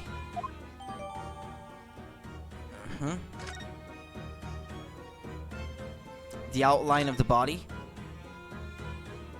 So I suppose this is where the victim... That's right, the rope is laid around the body to show exactly how it was found. Poor Inspector Gregson himself has already been taken away. Ed would probably be under Dr. Scythe's scalpel by now, if not for what happened last week. From the shape of the rope, it would appear that the inspector was curled up in a ball. I wonder who's gonna do the autopsy report then. Maybe Courtney Scythe's daughter? Probably. Anyway, was curled up in a ball. Are you feeling alright, Mr. Naruhodo? You look like you've just seen a ghost. I know it's just a rope, but, well, it conjures up quite a terrifying image. That's all. Especially with that bloodstain next to it. Oh, I do understand. In some ways, what we picture in our minds can be even worse than reality. Susato-san is so strong, though. She's taking this far better than I am.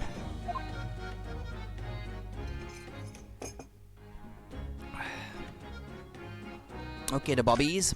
Excuse me. If you're looking down on us from the great beyond, Inspector, don't worry. We'll look after things at the yard. I've interrupted some deep thoughts there. Excuse me? Sorry, sir. Can't see a thing, sir. Too many tears, sir. Right, perhaps I'd better leave you to your work then.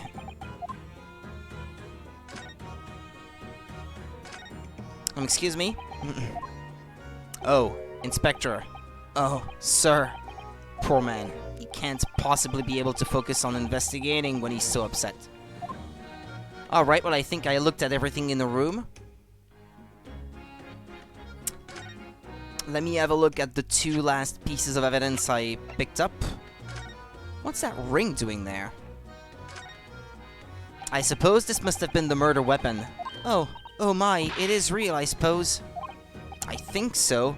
Guns are so rare in Japan, I really know very little about them. Perhaps someone more familiar with firearms could shed a light on things here? What's that thing doing there? It looks like with this piece of metal in place. That doesn't look like a real gun. How do you call that? The thing that hits the bullets from the rear to fire them. The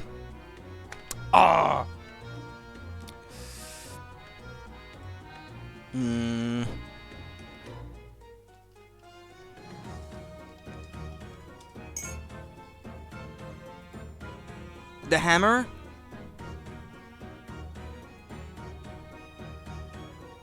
You call that the hammer, perhaps?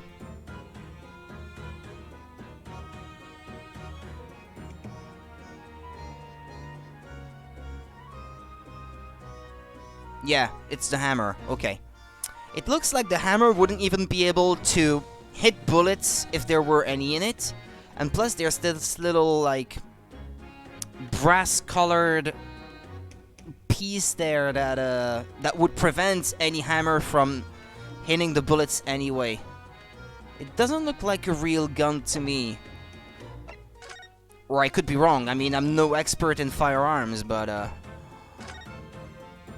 the helmet of this charming policeman appears to be a little worse for wear. I'm not convinced about the charming part, but yes, you're right. The head part looks like it's been fairly heavily manhandled. Almost as if somebody has enjoyed twisting it around and around for fun. Shall we try twisting it around and around too for fun? Huh? What's that? It appears to be some sort of key, but it's tiny though. It couldn't be a key for a door, not at that size. So what is it for, I wonder? Giving it a twist causes a key-like shaft to pop out from the base.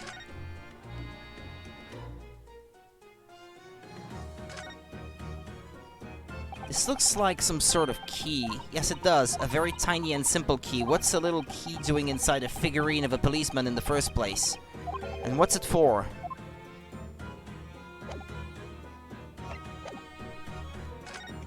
Alright. I should probably speak to Gina now.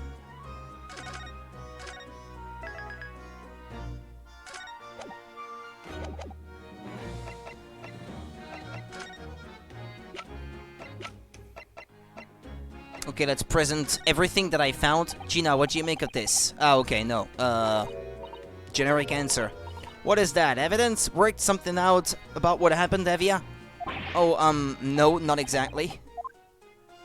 I ain't been long enough in the job to get all this juice in business yet. But I swear I'm gonna get the person what did this to the boss. Okay, generic answer. Let's skip it.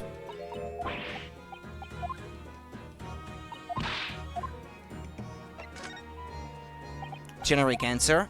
Not gonna comment on it. It's probably gonna be like that for all of them.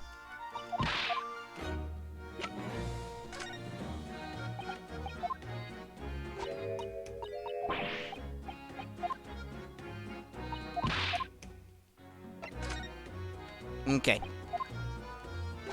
At least I tried.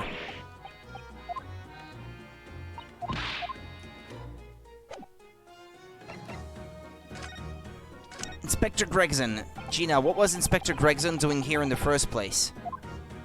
That's what I want to know. It's, what, half a year since I got out of the clink? That's when I decided to give up me diving and become a detective instead. Oh yes, Mr. Sholmes twisted the inspector's arm to agree to take you on as an apprentice, didn't he?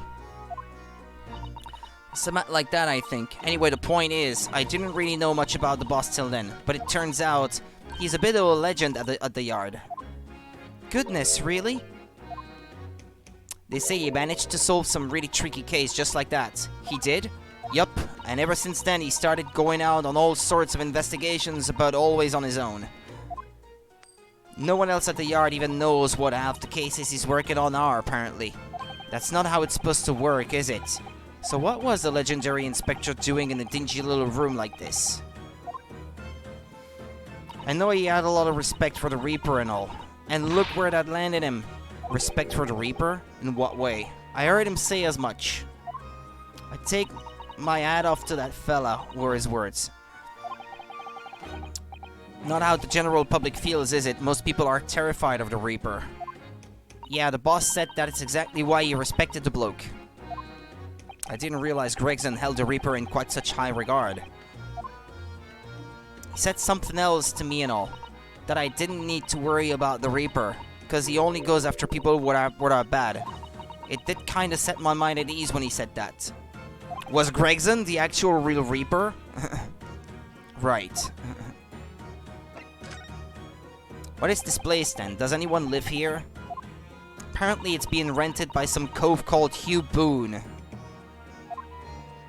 Hugh Boone? It's a sort of here today, gone tomorrow name, that isn't it? Yeah, he's what we call an unidentified person. We haven't been able to get in touch with him. I see. Well, judging from appearances, I'd have to say this place hasn't been lived in for a long time, if ever. Right? All the lads from the yard piled down to get stuck into the investigation, but there's so little here, no one knew what to do with themselves. I do wonder. Yes, Mrs. Sato? Well, could it be that this Hugh Boone is in fact Inspector Gregson himself? What? How could that be? What if he was investigating on his own? It's quite possible that this was in fact some kind of secret office of his. I'd never even considered that. Nice work, Suze. We're actually following a line of inquiry like that ourselves. You are? If you look around the room, you'll see there's a few things that hint at it. We should really investigate the place in detail. I see, that's where the poor inspector was found. Over there. Yeah, that's right. They said it was a single bullet what did him in. Apparently the bullet went right through him and struck that candle tree on the wall. Oh yeah, it's blown one of the candles apart completely. And the gun used is there on the floor. Is the Reaper's in it? No denying that. What? Really? How'd you know that? Take it easy. I don't know what to do with myself when you stare at me with them big wide eyes. I'm only saying what I've heard. I don't know much about guns myself, but there's some bigwig lawman or whatever who said so. Why don't you ask him? A bigwig lawman, is it? Anyway, Fresno Street runs along under that window there. There were some street sellers just outside who heard the gunshot. Oh, but I don't recall seeing anybody outside. Yeah, they've all been taken down the yard for questioning, that's why. We're talking about the yard's legendary inspector here, after all. They'll be getting the grilling. Do you think we might be able to speak with those street sellers ourselves? I doubt it. The lads at the yard will just want to know what you're snooping around, what you're snooping for, and you'll be up for a grilling and all. So we can't interview the witnesses then. Shame.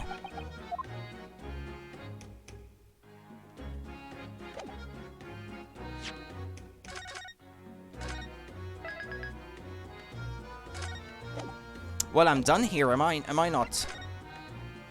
Unless I have to present something else?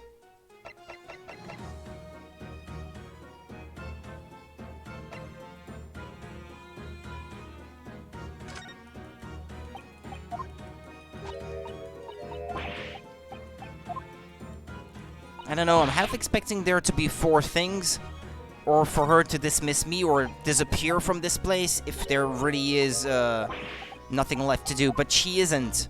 So I'm feeling like there may be something more.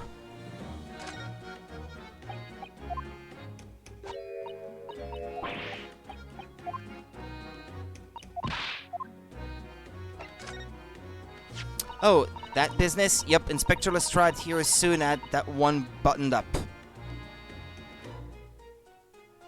Air soon? I thought it was Mr. Sholmes who led that pair into a trap, wasn't it? Listen, Odo. It ain't easy going from East End diver to Scotland Yard detective, right? But anyway, it's all part of the charm, innit? Being a bit loose with the truth when it helps. That's wrong for so many reasons. Maybe I should get Iris to write stories about me. The Adventures of Inspector Lestrade. Did that open a new conversation? No. I don't see what else I can do now. Maybe I should move.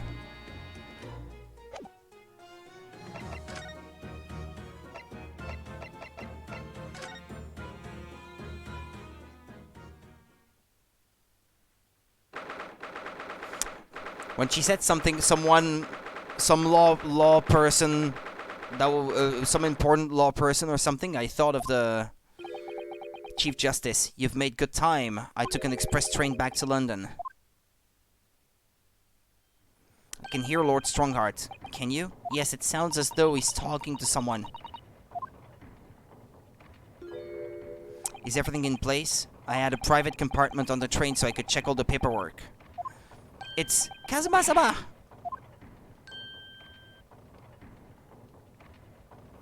Ah, your timing is impeccable. It is? Oh. No doubt you have heard the sickening news about the Reaper's latest devilry. Yes. I'm sure you don't believe it, of course, though, Lord Strongheart. that Lord Van Zieks could have done such a thing to Inspector Gregson. I believe only in the facts, and the facts in this case point to one thing. The unavoidable accusal of Lord Van Zieks for this crime. We must bring charges against the Reaper for taking the life of our legendary detective. Oh no, surely not. It's a truly regrettable situation. Tomorrow, the Forensic Science Symposium finally begins. At the very least, though, we can show the world our justice system's swift and equitable processes. So does that mean the trial is tomorrow? Precisely. In fact, this is a fine opportunity for introductions. He's gonna prosecute. Let me guess. Kazuma. Ah, but of course, you're already acquainted, aren't you? Mr. Asogi here will be present at tomorrow's proceedings. Leading the prosecution. Yeah, I knew it. Wait, what? Kazuma.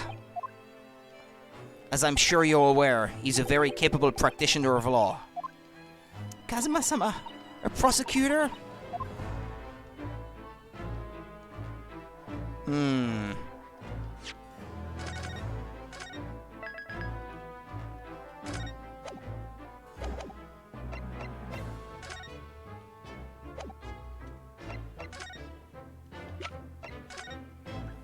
Could I show you this, Lord Strongheart? Okay, probably not. I'm the Lord Chief Justice. I'm not here to offer advice about evidence. Oh. Okay. Kazuma-sama! I'm sorry for all the worry I've caused you, but it'll be alright now. Has your memory completely returned? Yes, completely. I remember everything, including what I was coming here to do. Right. Kazuma-sama, I can't tell you how happy I am to see you alive and well like this. But how did you come to be here in London when you were suffering from amnesia? It was the voice. This past year, I've been hearing it in my head constantly, saying the same thing over and over. Go to London, that's where your destiny awaits. It was that voice that guided me here to London. I'm so sorry for what's happened. Anyway, my memory might have returned to me, but there's something that won't return to the way it was before. Huh? What do you mean? I'm a prosecutor now, so I'm sure our path will cross again very soon.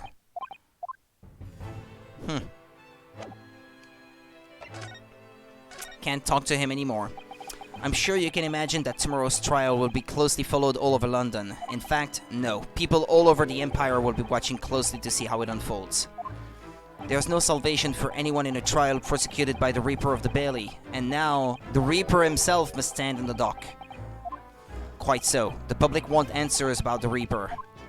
Answers about how and why those who escaped conviction subsequently died mysterious death. But Lord Van Zieks firmly denies any involvement in such matters. And there have been thorough investigations that have proven him to be innocent. That's certainly true. Or it has been, at least, until now.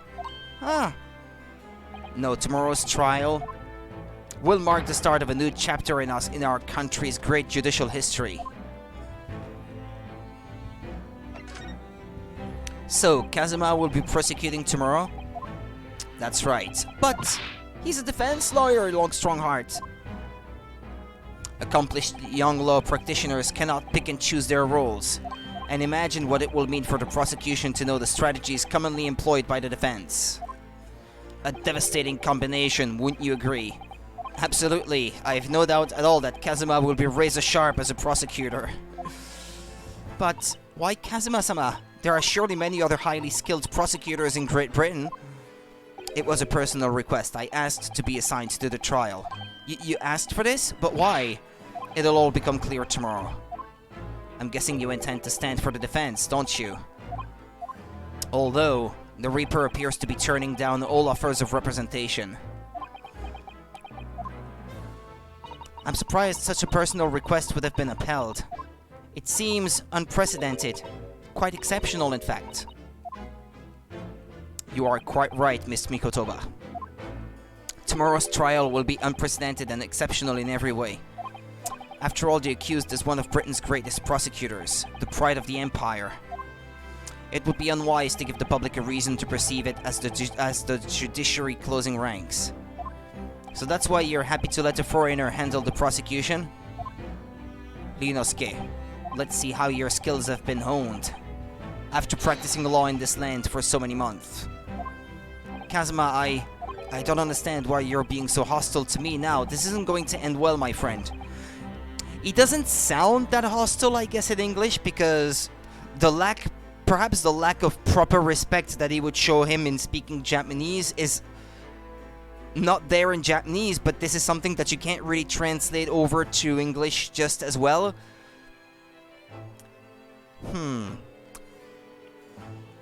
This isn't going to end well, my friend. Anyway, the killer's gun. Oh yes, we noticed that there was a gun at the scene of Inspector Gregson's death. Do you know if it belongs to Lord Van Zieks? That would be a question for the lead detective investigating the scene. Well, the thing is, she wasn't sure, so she told me I should ask somebody higher up who might know. That's right, Mr. Naruhodo, be direct. It's certainly a model that's issued to all personnel involved in law enforcement. Yeah, so it's a real one then. Okay. My assumption that it was not a real one was incorrect. Which includes prosecutors, as I'm sure you can imagine. In that case, it could actually have belonged to the victim. No, Gregson had his gun on his person. What about Lord Van Zieks? He claims it's currently not in his possession. What? According to his story, he lost it. In short, it's more than a little suspicious. But just because the gun in question is the same type as the defendant's is no proof that it's actually his. No, of course not. Nevertheless, the situation is grave for Lord Van Zieks.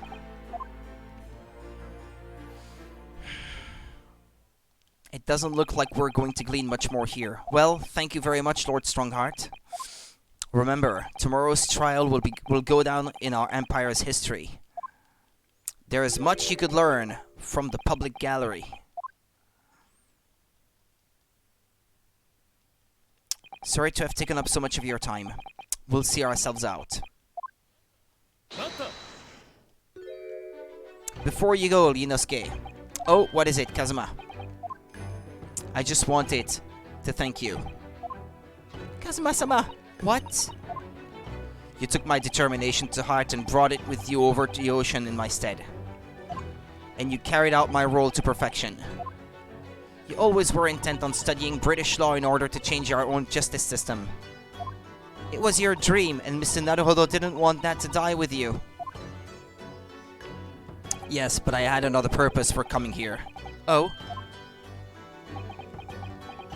I actually have a favor to ask, which is, this trial I'll be prosecuting tomorrow. I'd like you to be there to see how it ends. Right in front of me. As the defense counsel. Why? What's this all about? I know you have what it takes. But Lord Van Zieks would never put his fate in my hands. On the contrary, he recognizes your talent. He does? It's not easy to see behind the facade sometimes. Here, have a look at this. That's Lord Van Zieks and Inspector Gregson in the photograph that must have been taken some time ago by the look of it. And who's the third person? That would be Clint. It was displayed very prominently in the detective's office. In Gregson's office, you mean? Yes, what I'm trying to say is, if you really think you can trust the Reaper, you might find that some straight talking makes him take a different view. Take it. Gregson's photograph has been entered into the court record, okay? I don't understand. Why are you giving me this? Just hurry, Ryunosuke. Visiting hours at the prison are almost over. What are you doing, Kazuma?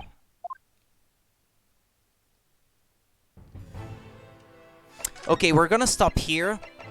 I'll go to the prison and save there. And then we'll stop here for today. Lord Van Zieks is still reading that letter. We've been gone quite some time, though.